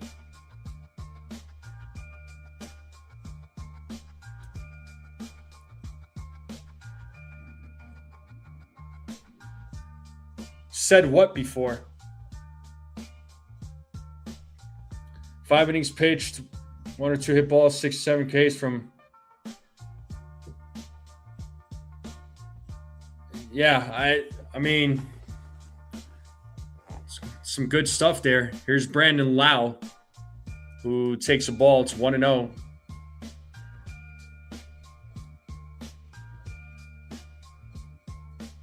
The 1-0. 1-1.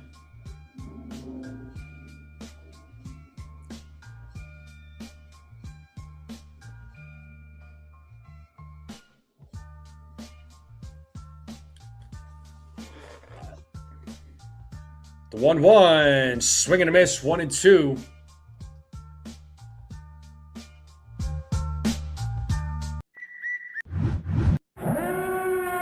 One ball, 2 strikes, 2 outs. Let's see if Freed can get another strikeout.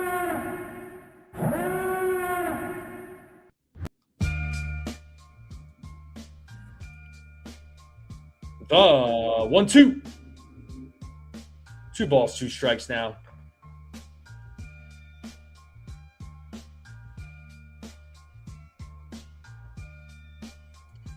Batting average, I already know where they rank in batting average.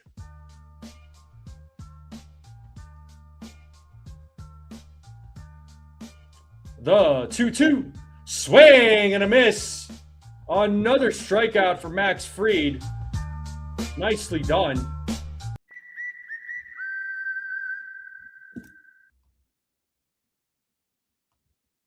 So Max Fried pitching a really good game.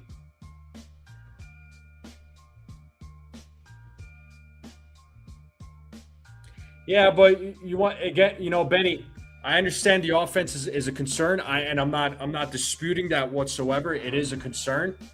For me, again, offense is an important part of the game. I'm not saying it isn't, but come playoff time, offense is still important. But the fact of the matter is, pitching is more important, right? And I know. You've probably heard me say this before, and I know a lot of folks are probably tired of me saying this, but I'm going to keep saying it, okay?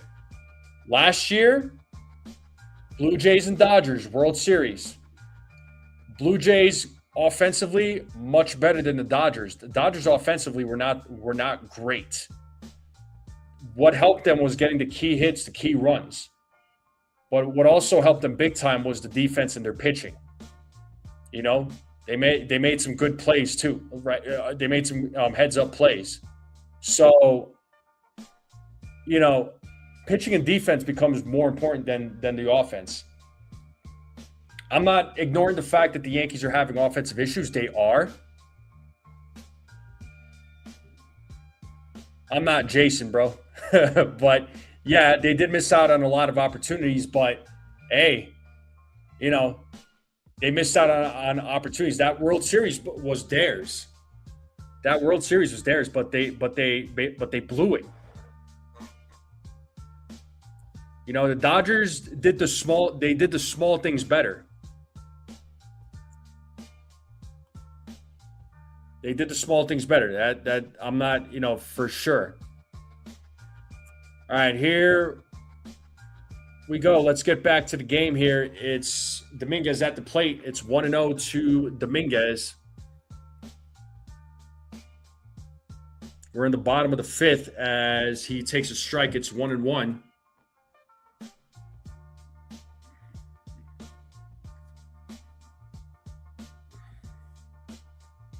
And Dominguez pops it up right field. And the catch is made by Valdez, and that's going to bring Volpe now to the plate.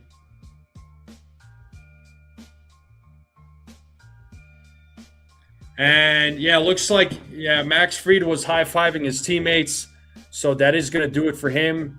That's 57 pitches. And Sunil, to answer your question, I wouldn't put him back out there. He was going to be on a pitch count limit anyway. So, the game plan wasn't even for him to pitch tonight. He was supposed to have another rehab start in the minors. So, no, I think it's right for, Boone to do what he did here. It's his first game back in a while. You don't want to push it. I think 57 pitches, I think that's enough.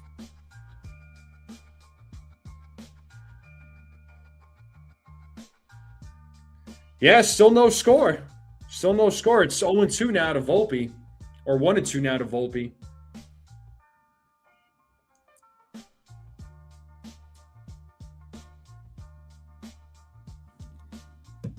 And Volpe goes around. Yes, he did.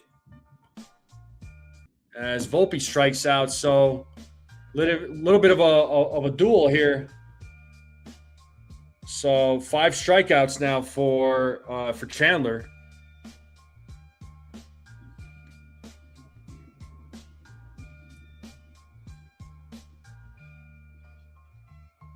So here's Ryan McMahon now.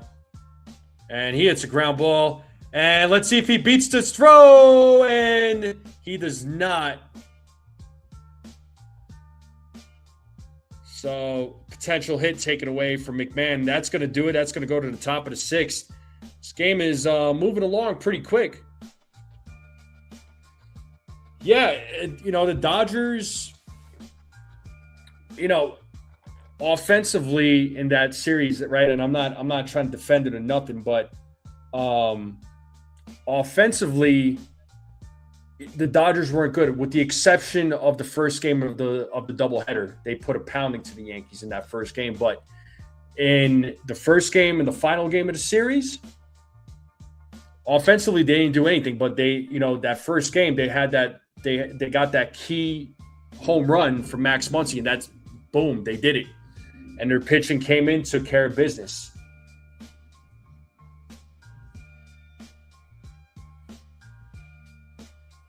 Second game, forget about it. I mean, the Yankees were just non-existent all around. But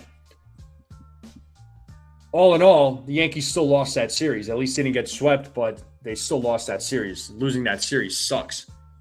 Right? I don't like when the Yankees lose series. I especially hate it when they get swept. Yankees got work to do, right? I'm not saying that they don't. They definitely have some work to do. They got to go out there. They got to get a couple of bats.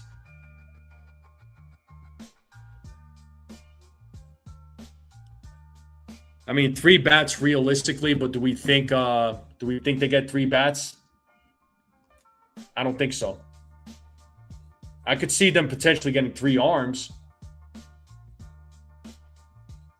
The Blue Jays did choke. But the Blue Jays choked, but also the Dodgers did the small things better. That's the thing. They took advantage of the small opportunities that they had that the Blue Jays didn't take advantage of. Those things matter, man. Those small things matter, and especially in playoff games.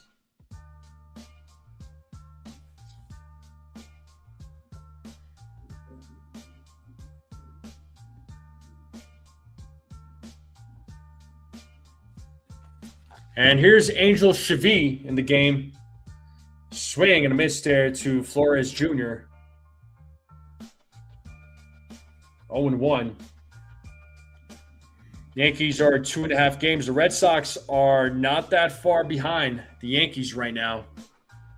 Red Sox have creeped up as Flores takes a ball. It's 1-1.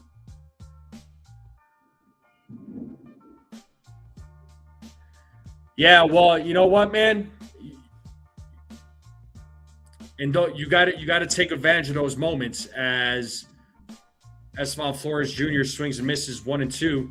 You got Paul Blackburn warming up in the bullpen. Those are those moments, man. You got to come through in those moments, and if you don't come through in those moments, you're not going to get. You're probably not going to get that moment again, right? Dodgers had their moments. Guess what? They took advantage.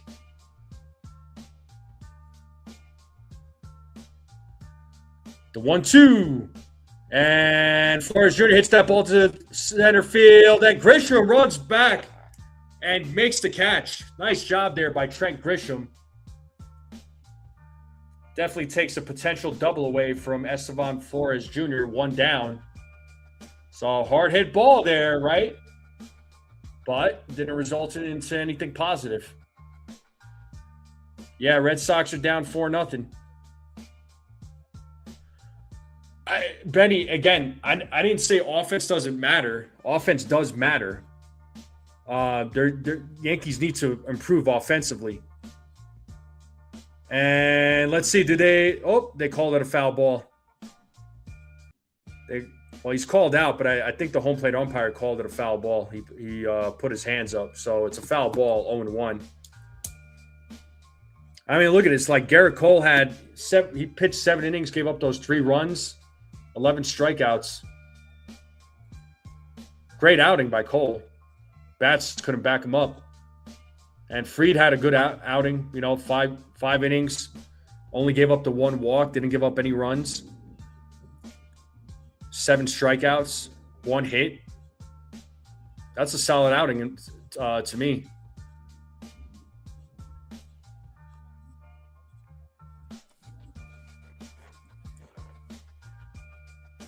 The 0-1. 1 ball, 1 strike.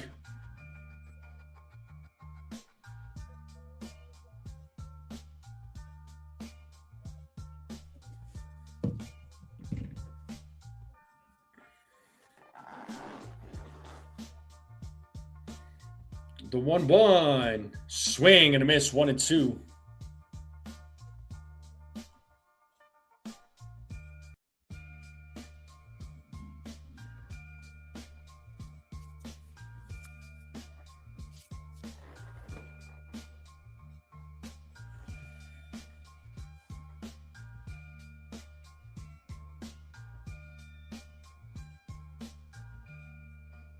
As Chavez sets here on the 1-2 to pitch. Grounded foul, still 1-2. Yeah, unfortunately, it was a good first game, but like you said there, official, it was no run support. There was 0 run support. Other than, Ben Rice's big 3-run home run. Hey, struck him out looking. Strikeout for Chavez, 2 down.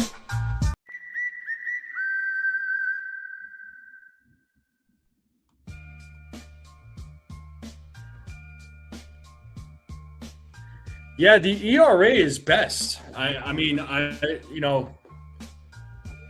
overall team ERA is the best, which is, I was surprised actually, considering the fact that, I was thinking of certain names in the bullpen as Gonzalez hits a ground ball to third.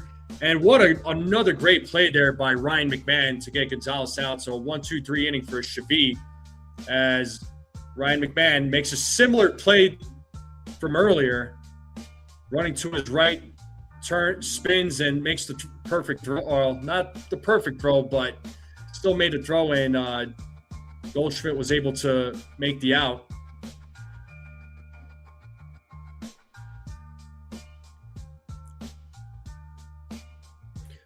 Well, Sunil, Angel Chavez was hurt at one point.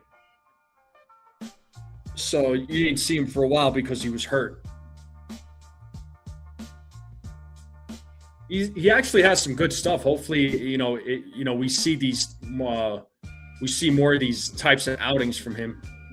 Would be nice.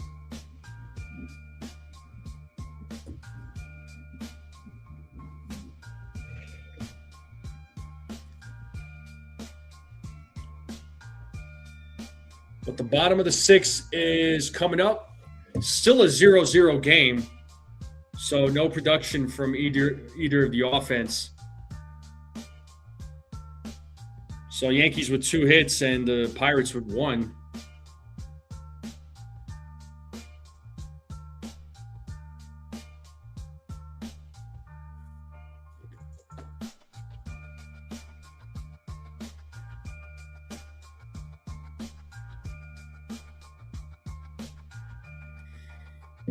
Well, hopefully,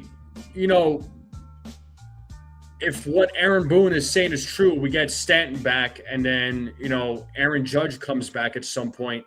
That's going to improve the offense, definitely. But I'm not stopping there, right? The Yankees, I think they still need to get a couple of bats.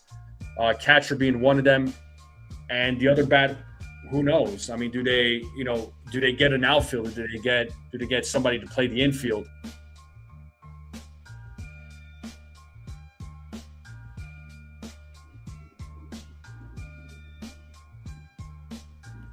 And here's Sanchez at the plate leading things off. It's 1-0. 2-0.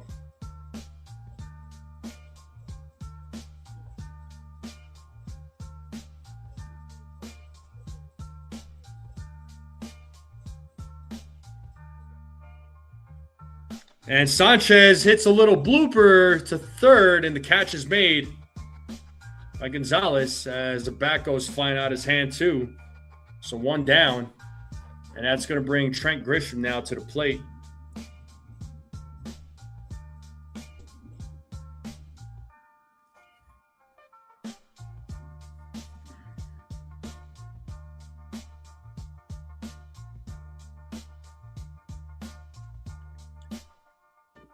So Grisham 0 for 1 with a walk.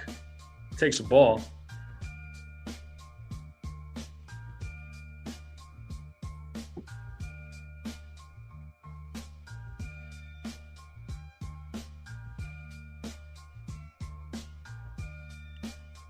I don't want Tatis in that package. No way, man. I'm not taking Tatis.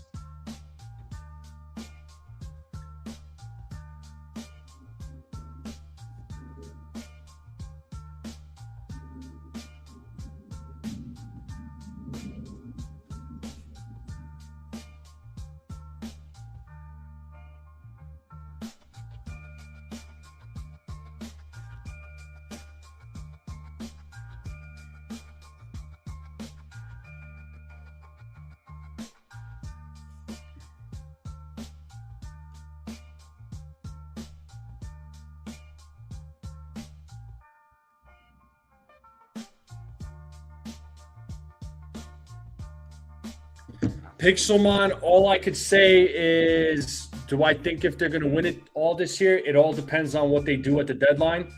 And it depends on Judge and Stanton's health. As Grisham swings and misses, it's a full count. I think it's really going to boil down to the deadline, man. That's what I think. I think we'll have a little bit of a better idea once the deadline's over.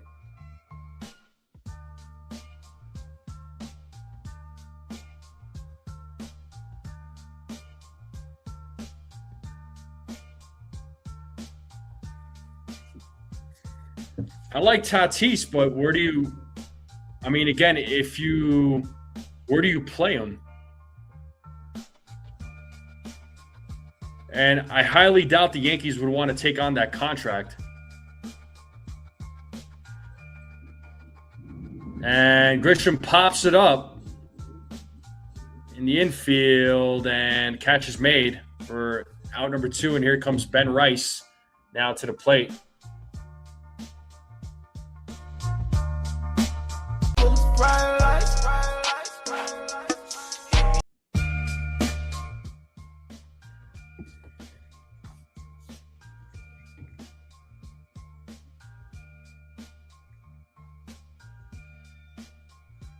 And Rice hits a fly ball on the first pitch to left field. Reynolds makes the catch.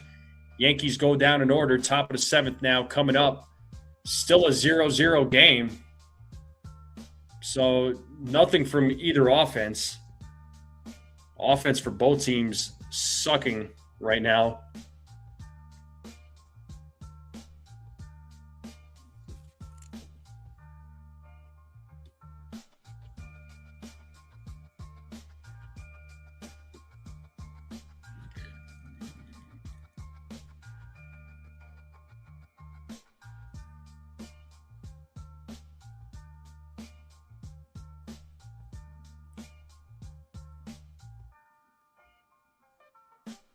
Norman Soto says this team doesn't hit. It's been, yeah, their offense has been garbage for sure.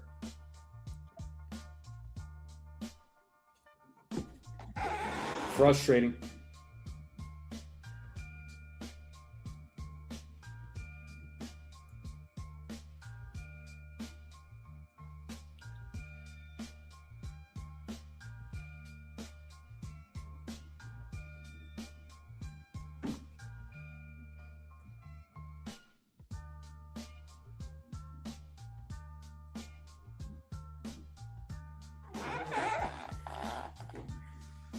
Well, let's see who comes in to pitch.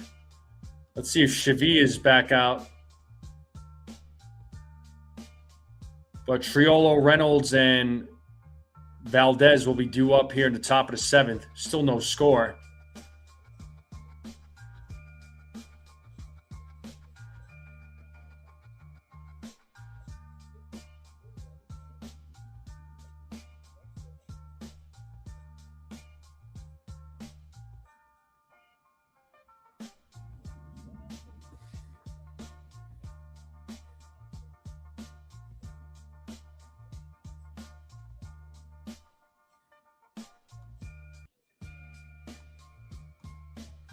All right, let's get back to the game here.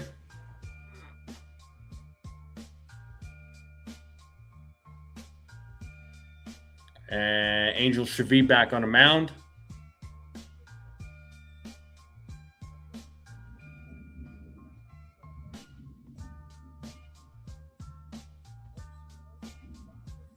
And there's a strike to Triolo, who's 0 for 2 today.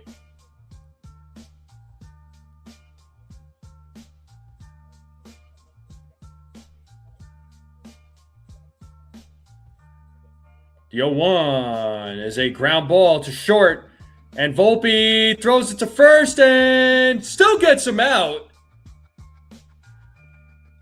Looked like there was like a little bit of a hesitation there, but let's see the replay. Ooh, he's safe. Yeah, they're probably going to challenge that. Volpe, like, it almost seemed like that ball was stuck to his hand and he couldn't get the ball out, but the play is under review, so he's going to be safe. Volpe makes, yeah. Volpe was about to throw it, but it got like, didn't have a good grip on it.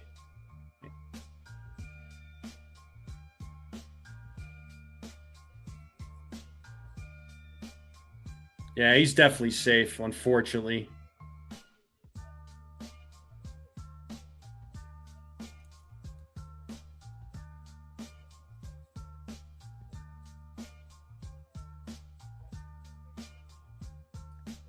And that's going to do it so for Chevy. So it's going to be a hit for Triolo. So Aaron Boone go into the bullpen. So it looks like Blackburn's going to be coming into the game. So as we go into a commercial break. Yeah, they actually ruled it as a hit. Surprisingly, they didn't rule it as an error. I thought they would have.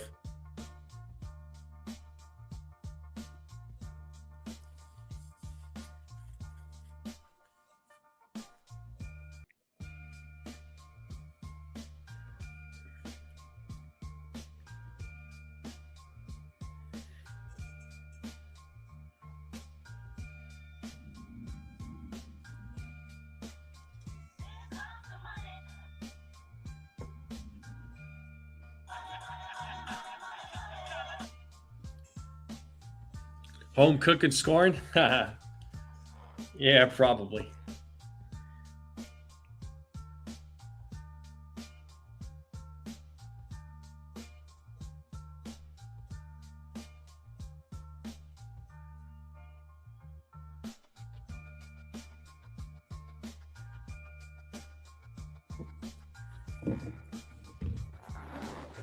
Volpe's been pounding that chicken parm. Chicken parm sounds good right now.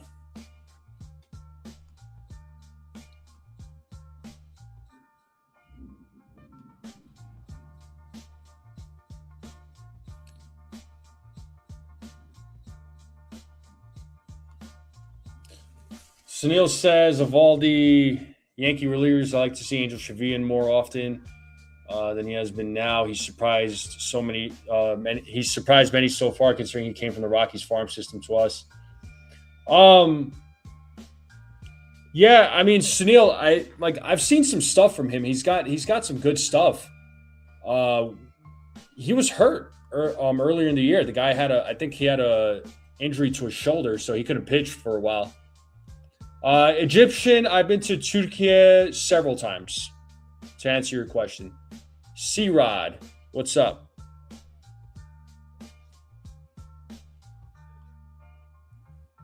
And here's Reynolds, who takes a strike.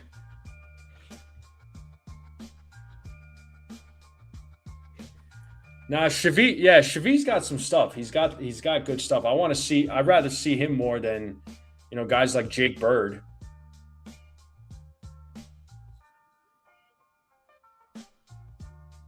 The 0-1. 1-1.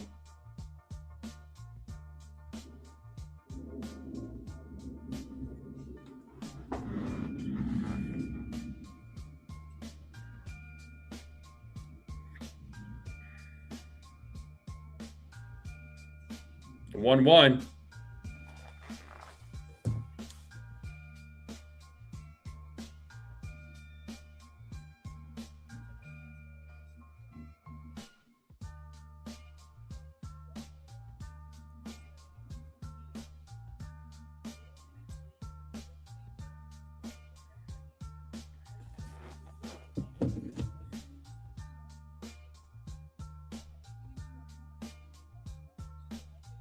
Well, you're pitching at elevation, so pitching at elevation, it's going to be a lot different than pitching at sea level.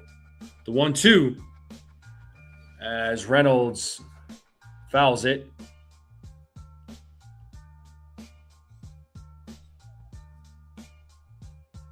Yeah, still no.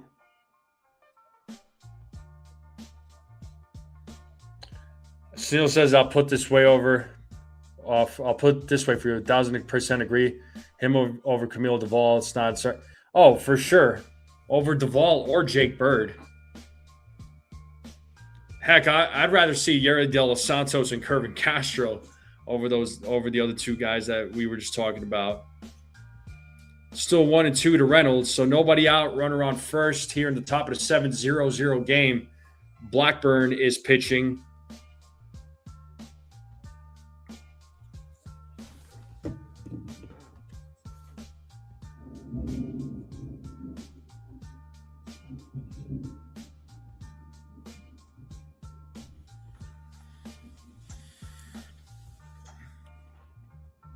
The 1-2.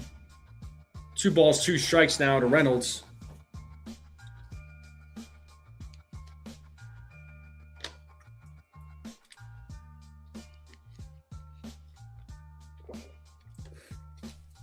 Triolo takes his lead at first.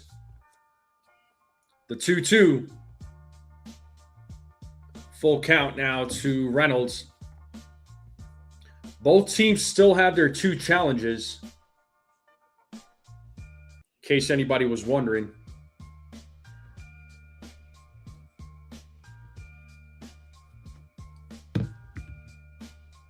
And a throw over to first. It's check on Triolo.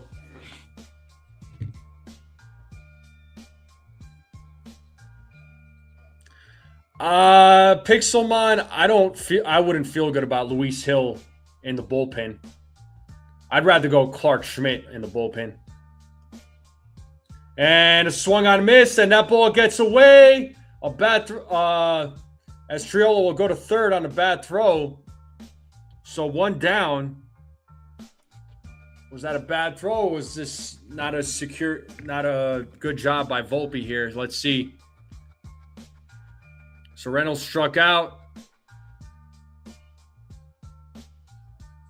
Yeah, Volpe kind of misplayed it.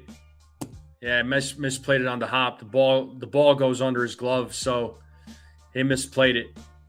Had he not misplayed it, could have maybe gotten him out. It's a stolen base and an error. So actually, they're getting an error to Sanchez. I mean, the throw wasn't great either.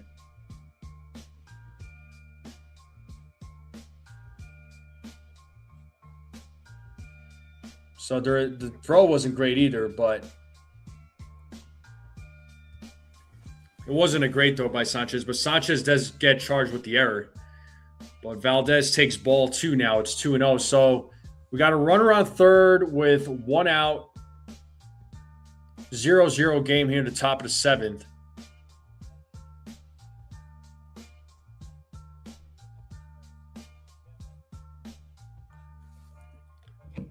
Foul ball, 2-1.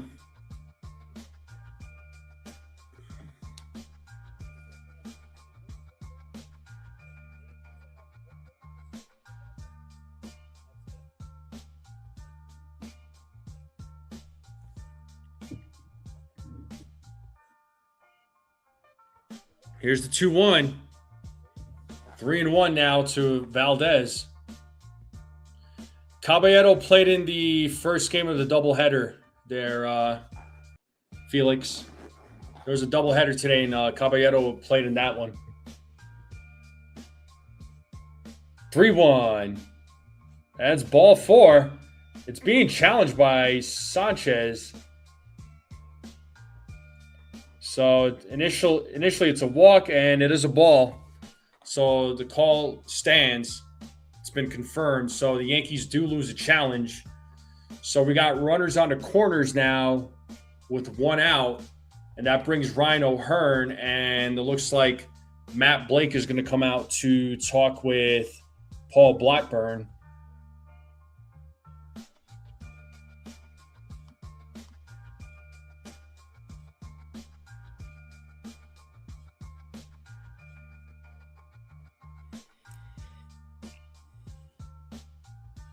Well, Lagrange is hurt, Pixelmon. Sorry, I didn't have the game cast up. My bad. Lagrange is hurt. Dude's out. He's going to be out 6 weeks.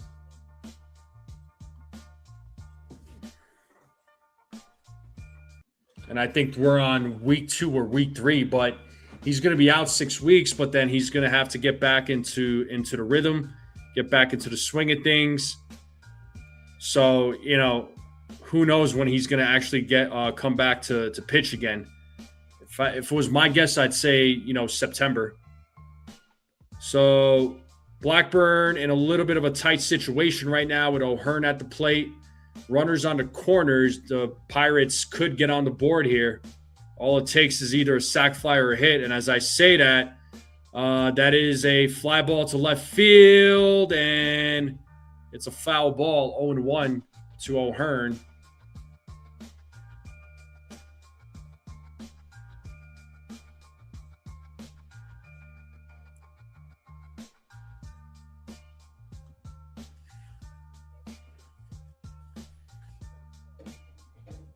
Here's the 0-1. Misses, 1-1.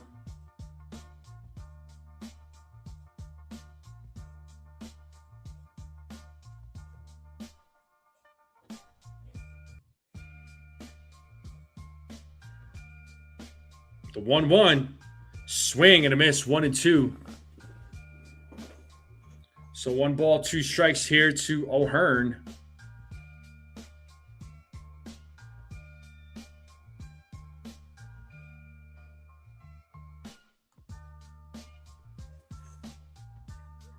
The 1-2, swing and a miss, big strikeout there from Blackburn. 2 down. So nicely done by Blackburn. If Blackburn couldn't get out of this inning without giving up a run, that would be huge.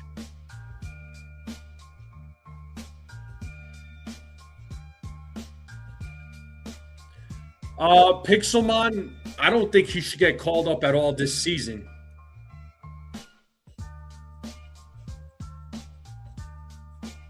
I don't think they should call him up at all, in my opinion. If you want my opinion, I don't think they should call him up at all. I get the attraction. I mean, I'm excited for him. I think he has a lot of potential. His glove is fantastic, but I don't think they should call him up. I'm right there with you. So we got Marcell Ozuna at the plate now. It's 0-1 to Ozuna as Blackburn sets here on the 0-1. The pitch. Ooh, just misses. It's 1 ball, 1 strike.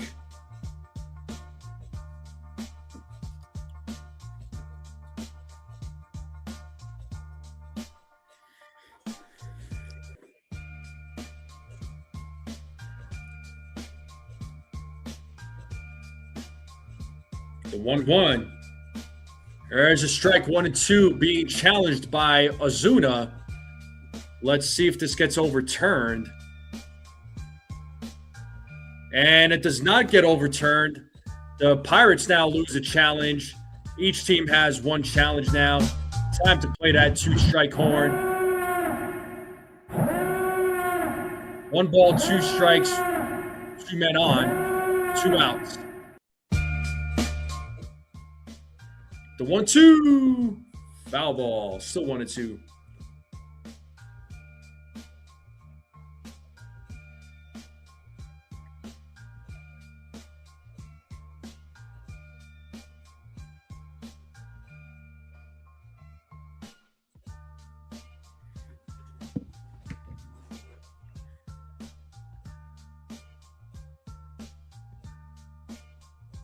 The 1-2. Swing and a miss. Big strike out there by Blackburn. Nice job. Blackburn gets out of a jam. Very nicely done. And that's going to take us to the bottom of the 7th. You know what that means, folks. It's the bottom of the 7th. So get up, get some food, get a drink, get a snack, folks. Come right back. I'll leave you all with some tunes. And I will be right back. Don't go away. Bottom of the 7th coming up.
All right.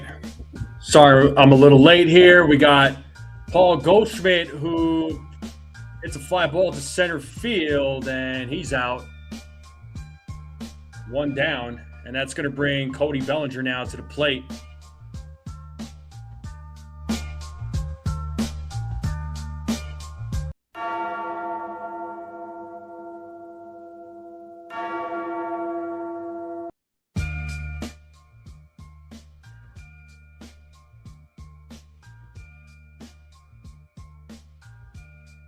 All right, looks like we're going to have a pitching change. And Brandon Eisert is going to be coming to the game to replace Bubba Chandler. So we're in a commercial break.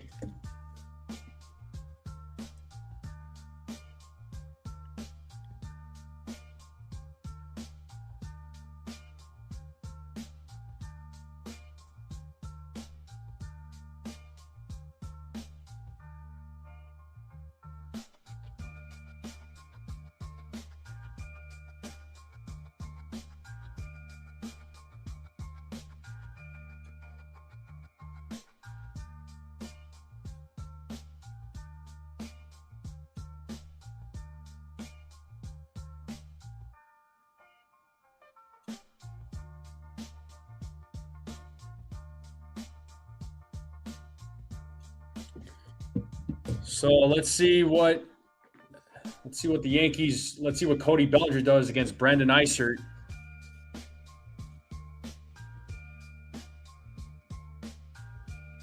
And if anybody wants to join the Discord, if anybody wants to join the Strike Zone Discord, go ahead and hit that. You could hit the link. It's in the pinned comments.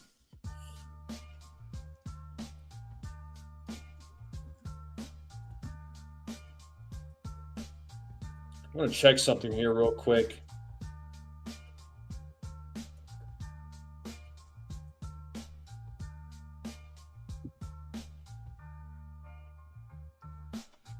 Check it here in a moment. Looks like the game is back.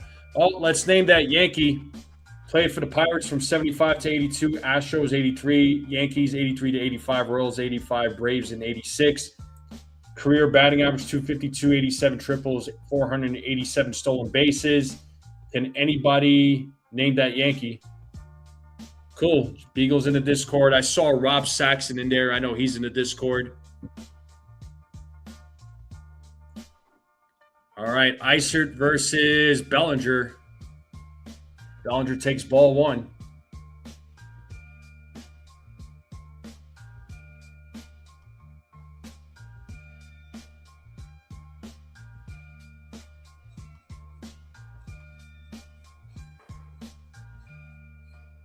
Two and 0 now to Bellinger. Stone Cold Steve Austin. The 2-0. 3-0 now to Bellinger.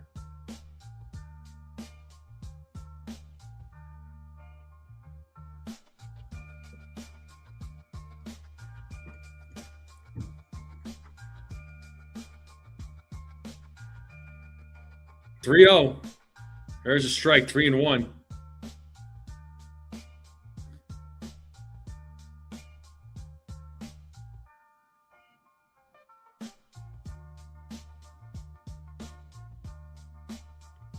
And Bellinger takes ball four. And that's going to bring Jazz to the plate.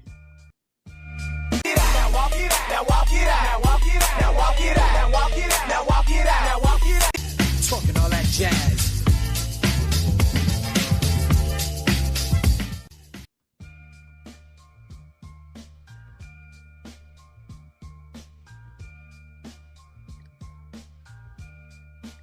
Will Warren's warming up for real? And there's a bunt by Jazz.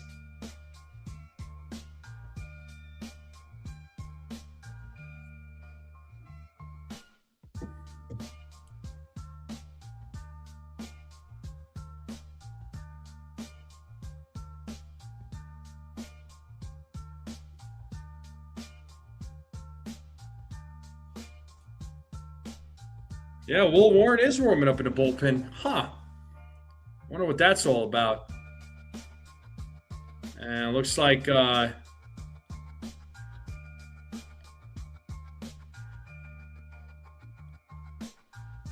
catcher's all right for the Pirates.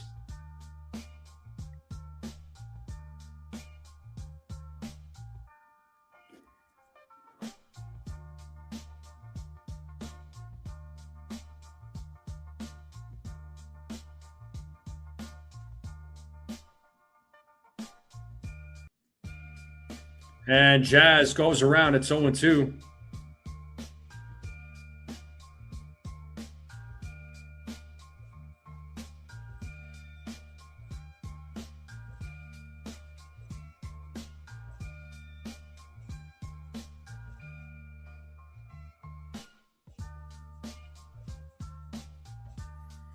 The 0-2, 1-2.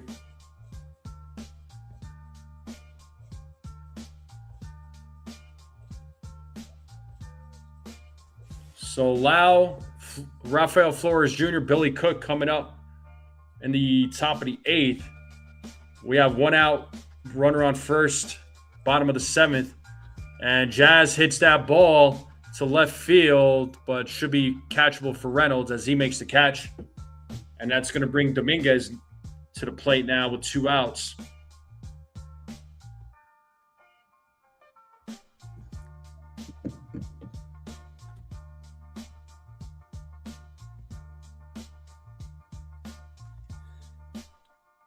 I was going to say the Yankees are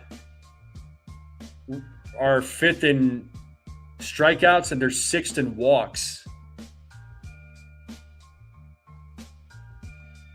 And that's going to be a fair ball by Jason Dominguez. And Bellinger is rounding third. He's going home. And he is safe. And the Yankees are up 1-0 on a 2-out RBI double by Jason Dominguez. Let's go. That's how you do it. That's how you do it.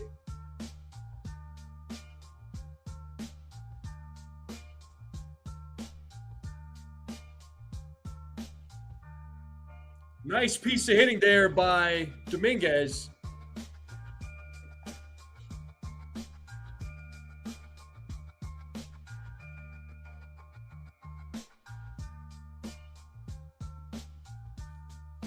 And good hustle from first there. And here's Anthony Volpe. Good hustle from first by Cody Bellinger. And there's a base hit by Anthony Volpe. They're sending Dominguez home.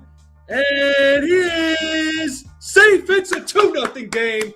An RBI single there by Anthony Volpe. And just like that, the Yankees are up 2-0. Back-to-back RBIs here. One by Dominguez, one by Volpe. That's how you do it. Hello.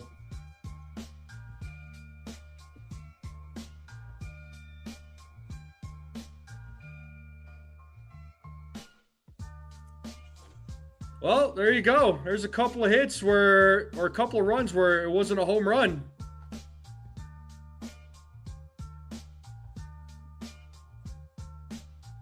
So Yankees bats coming alive here in the bottom of the 7th. An RBI by Dominguez, an RBI by Anthony Volpe. Here's Ryan McMahon now at the plate. And a throw over to first to check on Volpe.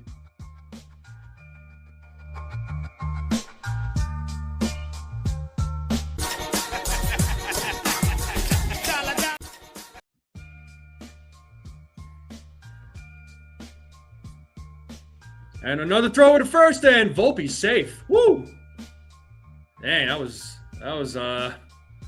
close. Yeah, Volpe had a big lead over there. He was dancing around, but luckily he got back. Yeah, the tag wasn't even close. By the time the tag was made, his hand was on the glove. Here's the pitch to McMahon, and that is in there for a strike, 0-1.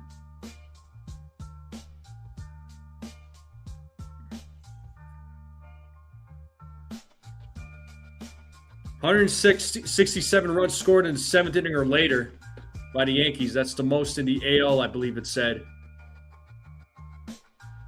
Strike 2.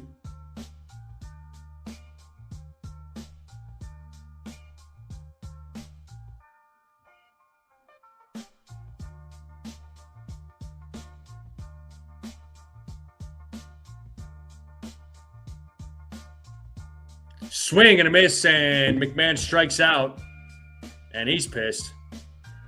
But the Yankees put up 2 on an RBI double by Dominguez, an RBI single by Volpe, both with 2 outs.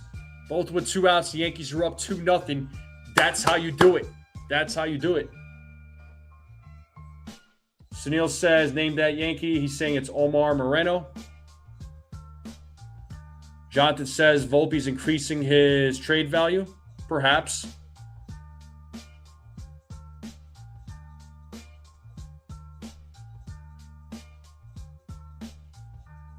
Pixelmon says got Volpe another year in pinstripes. Jay Witt, unfortunately, it doesn't work that way there, buddy. I like your thinking, though.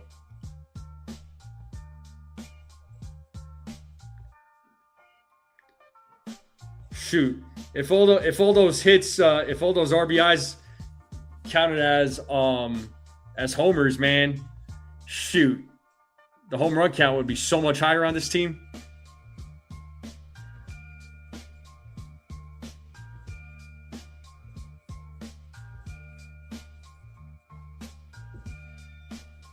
Rodney says I still can't stand Volpe. Hey, listen, I still don't think there should be a future with Volpe and the Yankees. That's just me. But you know what? Right now, he's on the team. He's got to contribute. He got a hit that mattered. So, trust me, I share your frustration there, Rodney.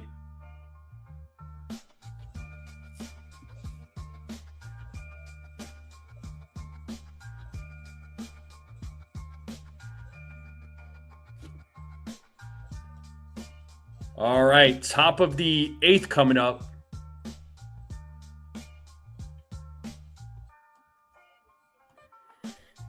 All right, Blackburn is back on the mound here in the top of the 8th. Got himself out of a jam in the top of the 7th. Did a really good job getting himself out of a jam. He had runners on the corners in the top of the 7th. Pirates almost got on the board. We got Brandon Lau at the plate. It's 0-1 to Brandon Lau.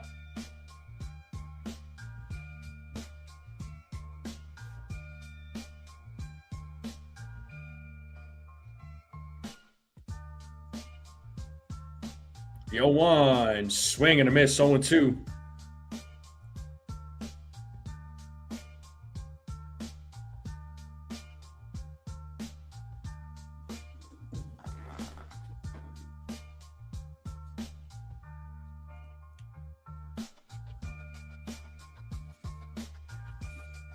Still 1-2 to Lau.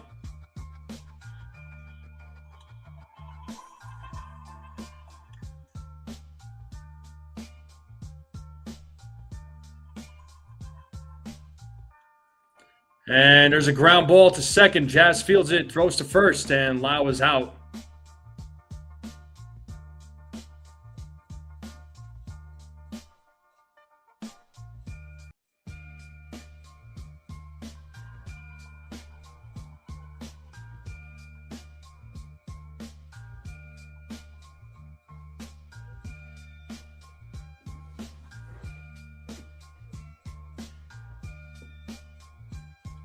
And the first pitch to Rafael Flores Jr. is a strike, 0-1.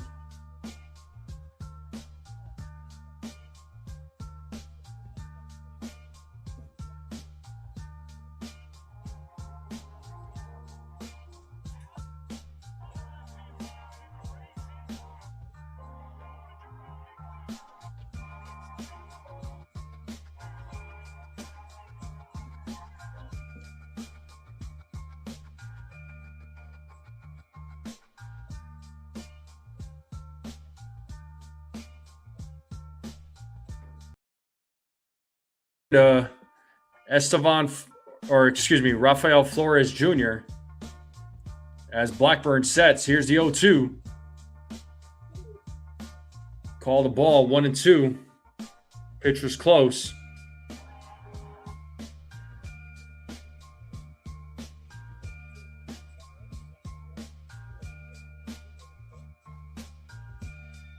The 1-2. Foul ball.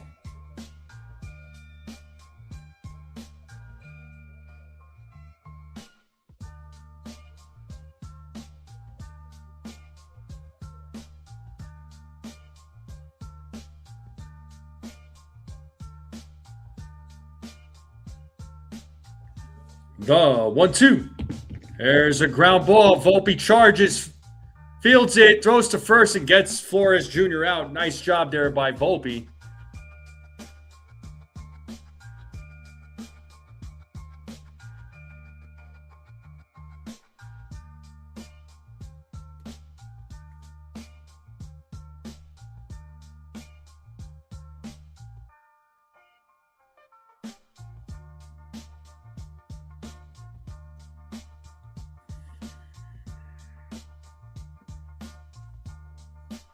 And here's Jacob Gonzalez, who's pinch hitting for Billy Cook.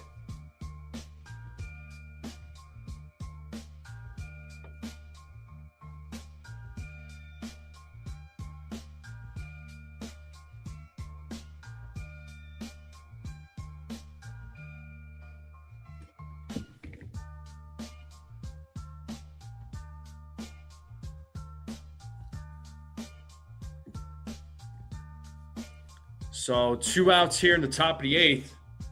Let's see if Blackburn can make this a 1-2-3 inning. First pitch. Strike.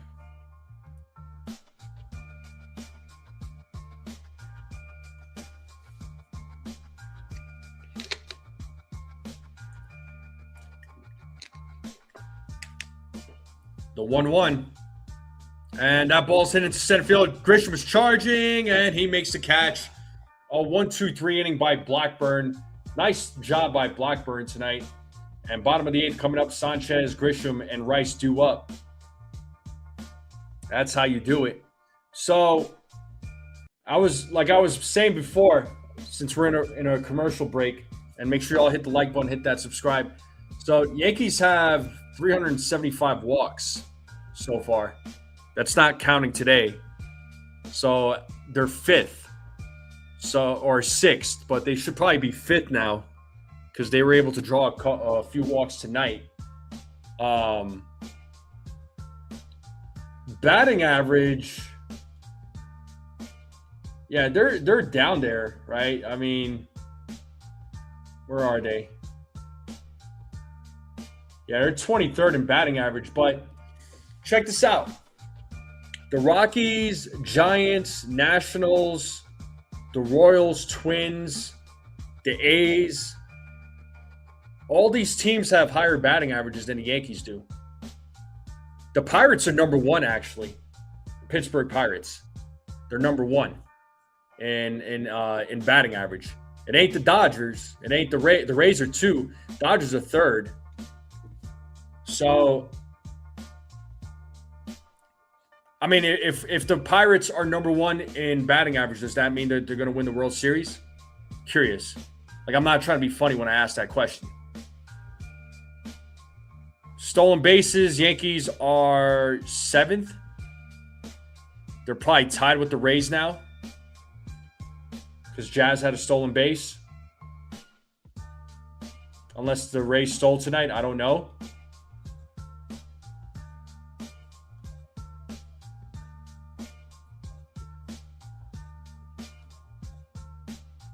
All right, let's get back to the game. Sanchez is going to lead things off here in the bottom of the 8th. Yeah, okay, Yankees are last in singles, but again, we're gonna use the singles argument now, right? I mean, I'm just saying, we were talking about batting average, right? Because we kept talking about batting average. Pirates are number 1 in as a team in batting average with 263.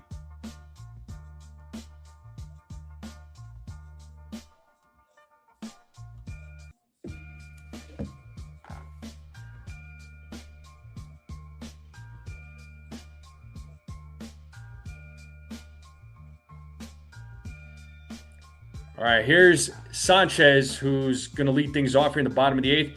Yohan Ramirez is on the mound for the Pirates, and first pitch foul ball.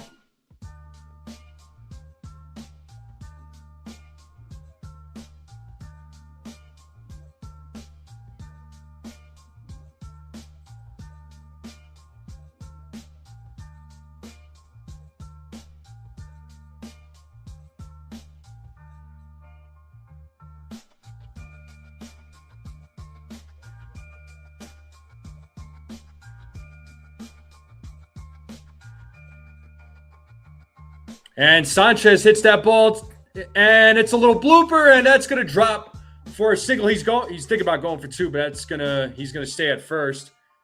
Lau was making a run for it, and so was Cook. And the ball dropped in between them in shallow center. So nice piece of hitting there by Sanchez, and that's going to bring Trent Grisham.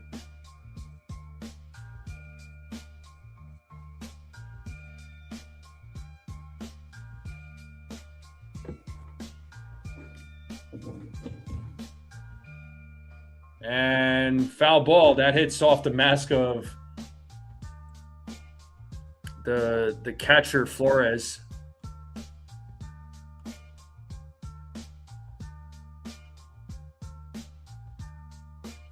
What's up, Petruzzi? Said, I swear if Warren is closing. Yeah, I feel you. What up there, Petruzzi?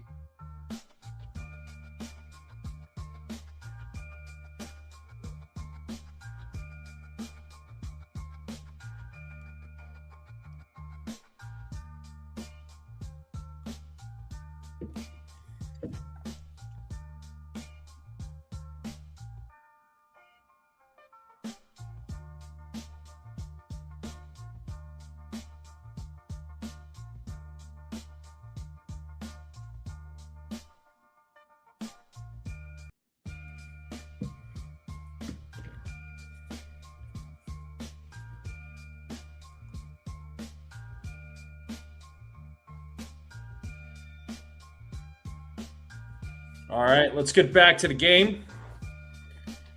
We're all good to go. Ramirez sets the 0-1, 1-1. Flores doesn't let that ball go to the backstop as he makes the play there. So it's 1-1. Sanchez stays put at first. The 1-1. Ball 2, 2-1.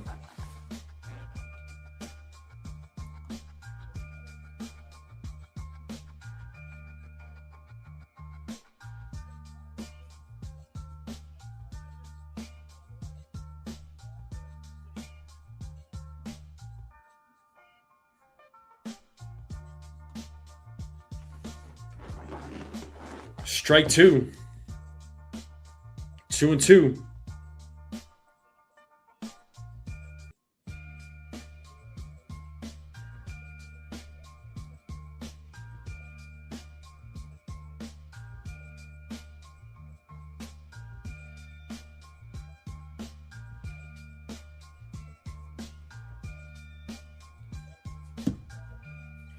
Two balls, two strikes.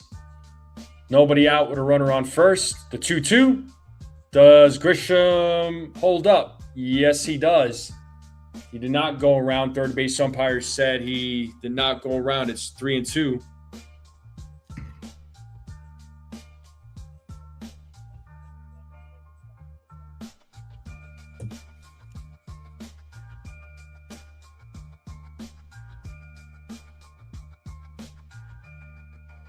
And the payoff.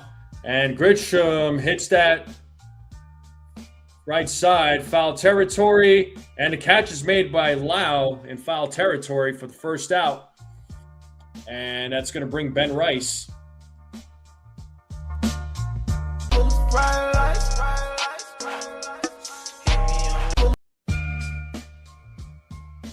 So Yankees have a 3-game set against the Phillies starting on Friday. Then they travel to Chicago on a 4-game set against the White Sox, then the Cubs.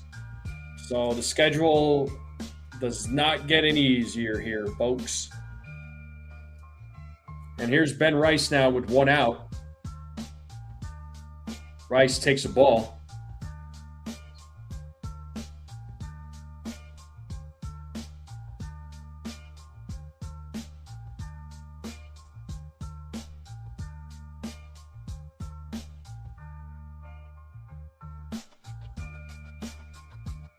The 1-0, 2-0.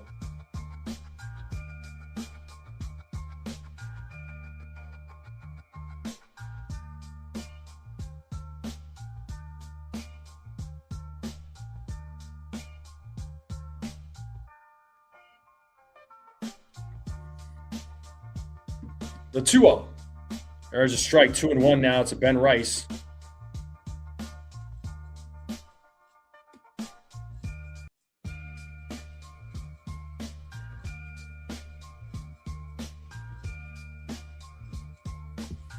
Two balls, one strike, one out, runner on first. Yankees up 2-0. 3-1 now to Ben Rice.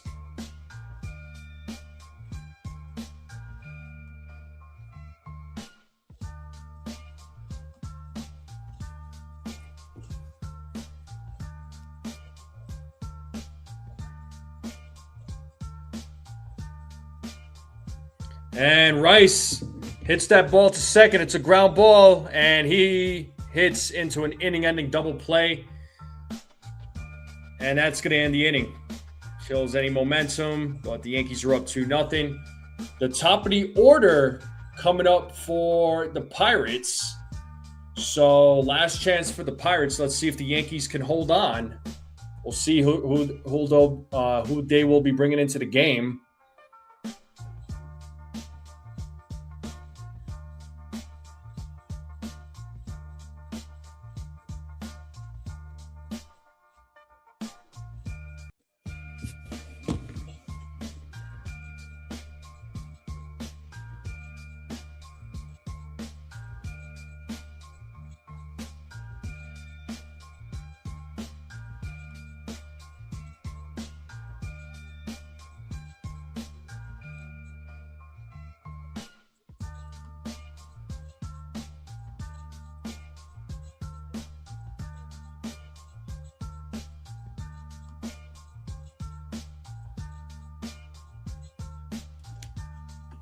Blackburn's staying in. I don't know. He went an inning and he went 2 innings. Are they going to bring him back out to try and close the game out?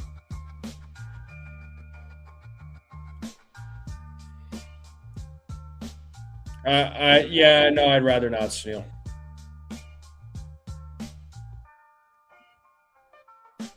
They're bringing in Will Warren here, guys. I'm not joking. They're bringing in Will Warren to close it out. And Omar Moreno is the named at Yankees. So good job to those that got it right.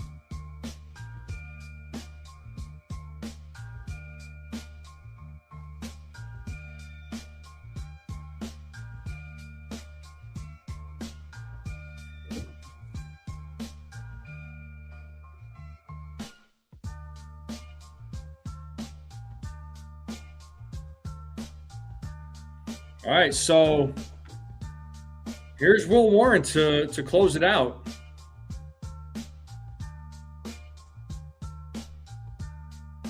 This is good. This is interesting. Not that he hasn't made. He's made one relief appearance last year, so he's facing Nick Gonzalez, and Gonzalez takes a strike. You kind of wonder, could this? Are they bringing Will Warren in as a person who could potentially go to the bullpen? I mean, I wouldn't be in favor of that. I'd still say Ryan Weathers goes to the bullpen as Gonzalez goes around. It's strike 2. Last save for Will Warren was at Southeastern Louisiana University back on February 21st of 2020.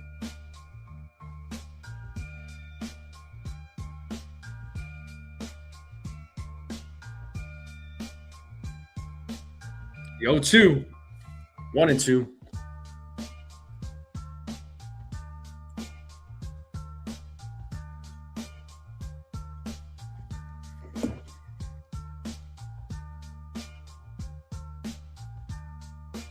The 1-2. Foul ball. Still 1-2.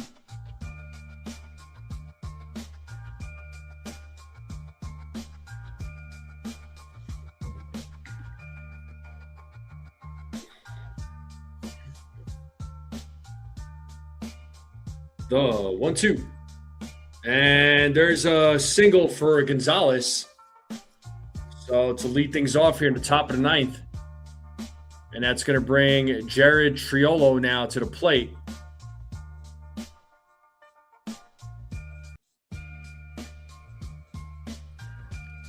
Yeah, it is an off day tomorrow. I still say I think Weathers needs to go back to the pen because he's reaching his innings limit. You got Tim Hill warming up in the bullpen right now for the Yankees. Swing and a miss to Triolo.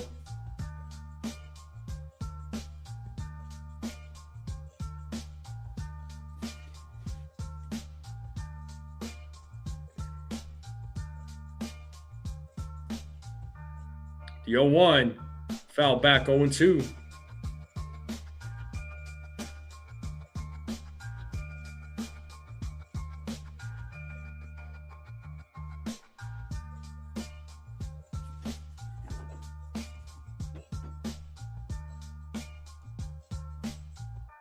And Furnace, what up, man? The 0-2. Swing and a miss, and Triolo strikes out. Or that was Callahan, sorry. Looks like Callahan pinch hit. Were you at the boxing gym here in Furnace?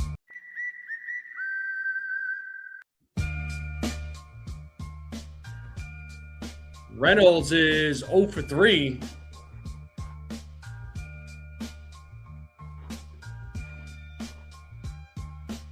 There's a strike.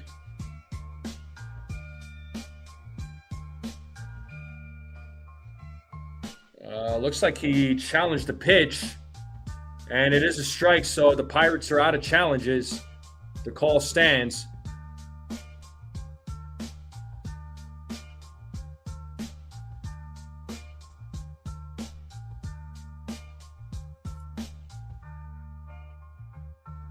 The 0-1. And back to Warren, and he's going to go to first. So Gonzalez at second base now, so Reynolds grounds out. So 2 outs now with a runner on second. That's going to bring Esmerlin Valdez to the plate. So Yankees are 1 out away from winning this series.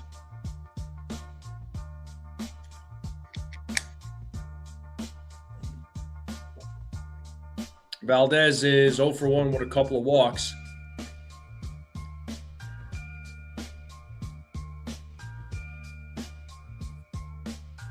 And there's strike 1 to Valdez.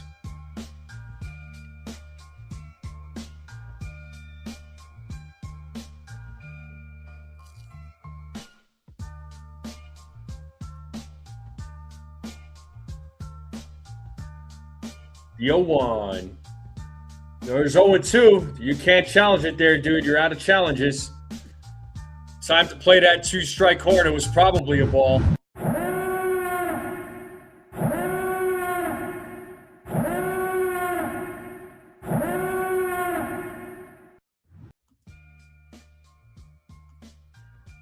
The 0-2, and that's a ball. 1-2 now to Valdez. 1 ball, 2 strikes.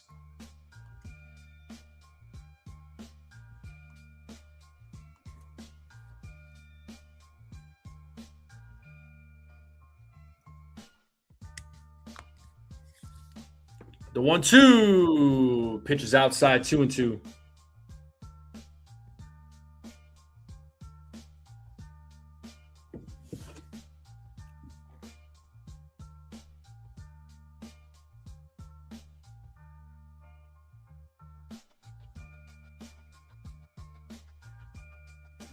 Time is called. So 2 balls, 2 strikes, 2 outs. Runner on second. Yankees are up 2-0. They're trying to win the series.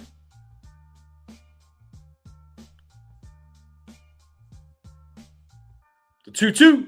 Full count.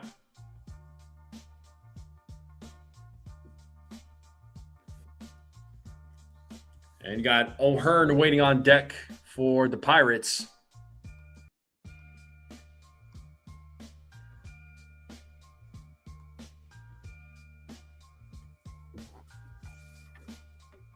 Payoff. Ball 4. The game is still alive. The tying run is on first base. Boone is looking on right now. Does he stick with Warren? Nope. He is making his way out of the bullpen. It looks like Tim Hill is going to try and close this game out. So 16 pitches for Warren. So Hill is looking to Hill's going to try and close this game out. Unfortunately, Warren just couldn't get that final strike.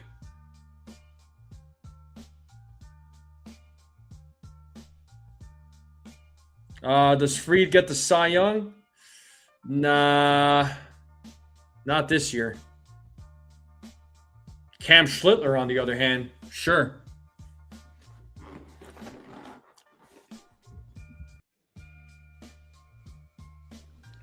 So the Yankees are up 2-0. They're trying to get the final out here of this game. They're trying to take the series.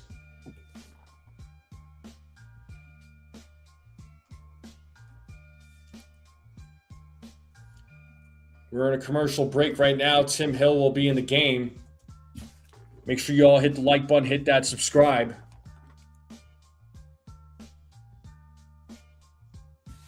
Greatly appreciate both.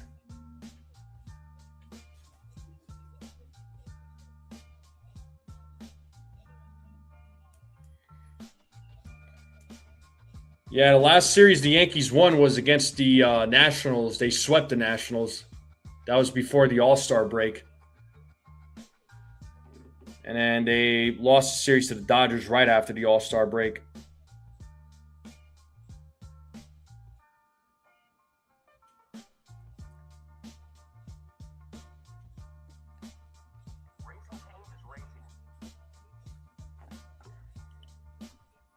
All right, let's get back to the game.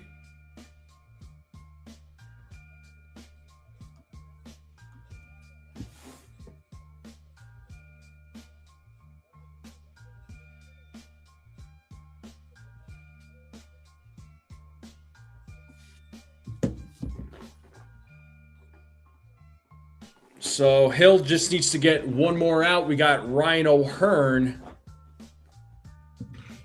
coming to the plate.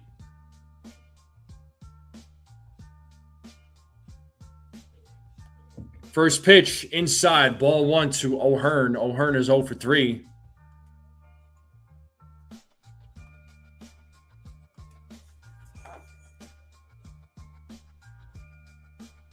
The 1-0. There's a strike, 1-1. That might have been a ball, but Pirates can't challenge it. They're out of challenges. The 1-1. There's a ground ball. Jazz fields it, throws to first, and gets him out. And I think the ball game's over. Wait a second. Hold on. They might challenge this. Yeah, they're oh, no. Oh, no. They're challenging it. Ooh, he might be safe. Oh, what a blow that would be. Yeah, I think O'Hearn is safe.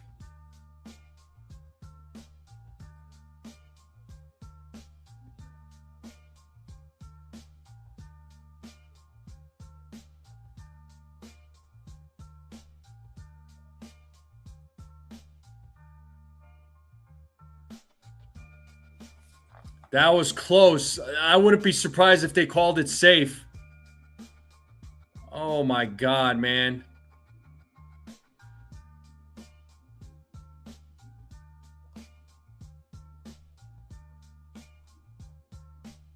So we're waiting for the call.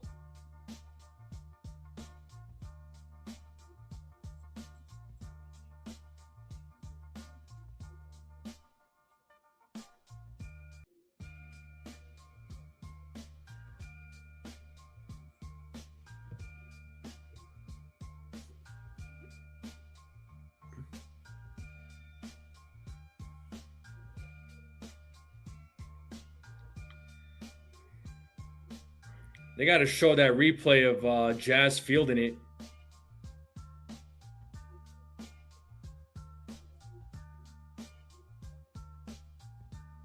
So Jazz fields it. Yeah, he kind of like, it's almost like he had a hard time getting the ball out of his hand or out of the glove.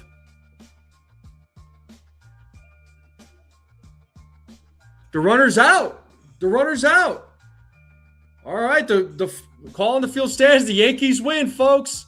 The Yankees win. He looked like he was safe. I don't know. I was worried. But the call on the field stands. The Yankees win. The Yankees take the series. And that's how you do it. The Yankees win here, folks. Win, win, win, win. Yeah, win. Win, win, win, win. The Yankees win, win, win, win. They take 2 out of 3 against the Pirates. So good job to the Yankees. So they do have a day off tomorrow. They travel to Philly and have a 3-game set starting on Friday. But that's going to do it here, folks. The Yankees win 2-0. I know it probably wasn't the prettiest of offensive games, but the Pirates' offense wasn't that great either. The pitching did a really good job for the New York Yankees. The pitching has really been showing up for the Yankees. I'm happy with what I'm seeing. Blackburn does get the win.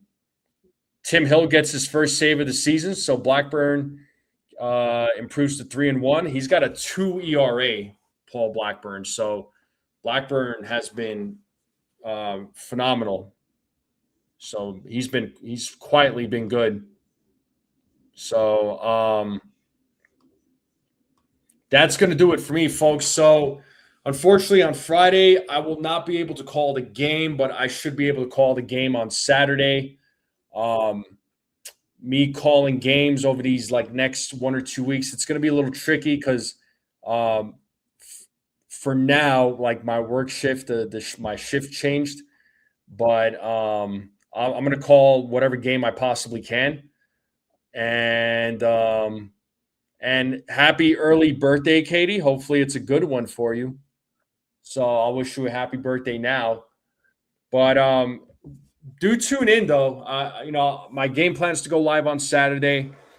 I plan on going live for a couple of the games for the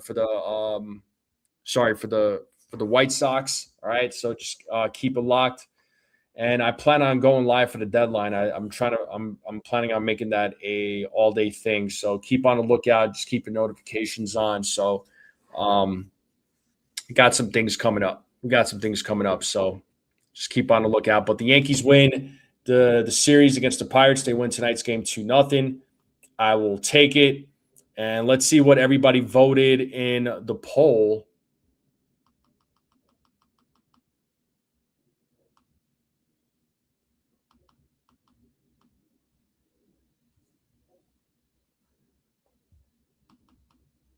I think the majority of you said that the Yankees were going to win.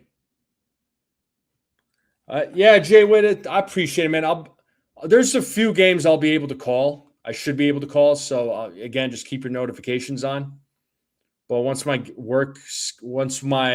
get back to my regular shift, my regular working hours, I should be able to call more games for sure. But again, just be on the lookout. And it looks like 38 votes and 66% of you said that the Yankees were going to take the series. So congratulations to those that voted. Yes, so you all were right. But I'm going to go ahead and end this live stream here, folks. Thank you all very much. Yankees win 2-0. And the game didn't really take that long either, which is always a good thing. So enjoy your night, everybody. Enjoy your Wednesday night. And we'll see you all next time. Thank you all for hanging out with me tonight. Have a great night. And as always, let's go Yankees.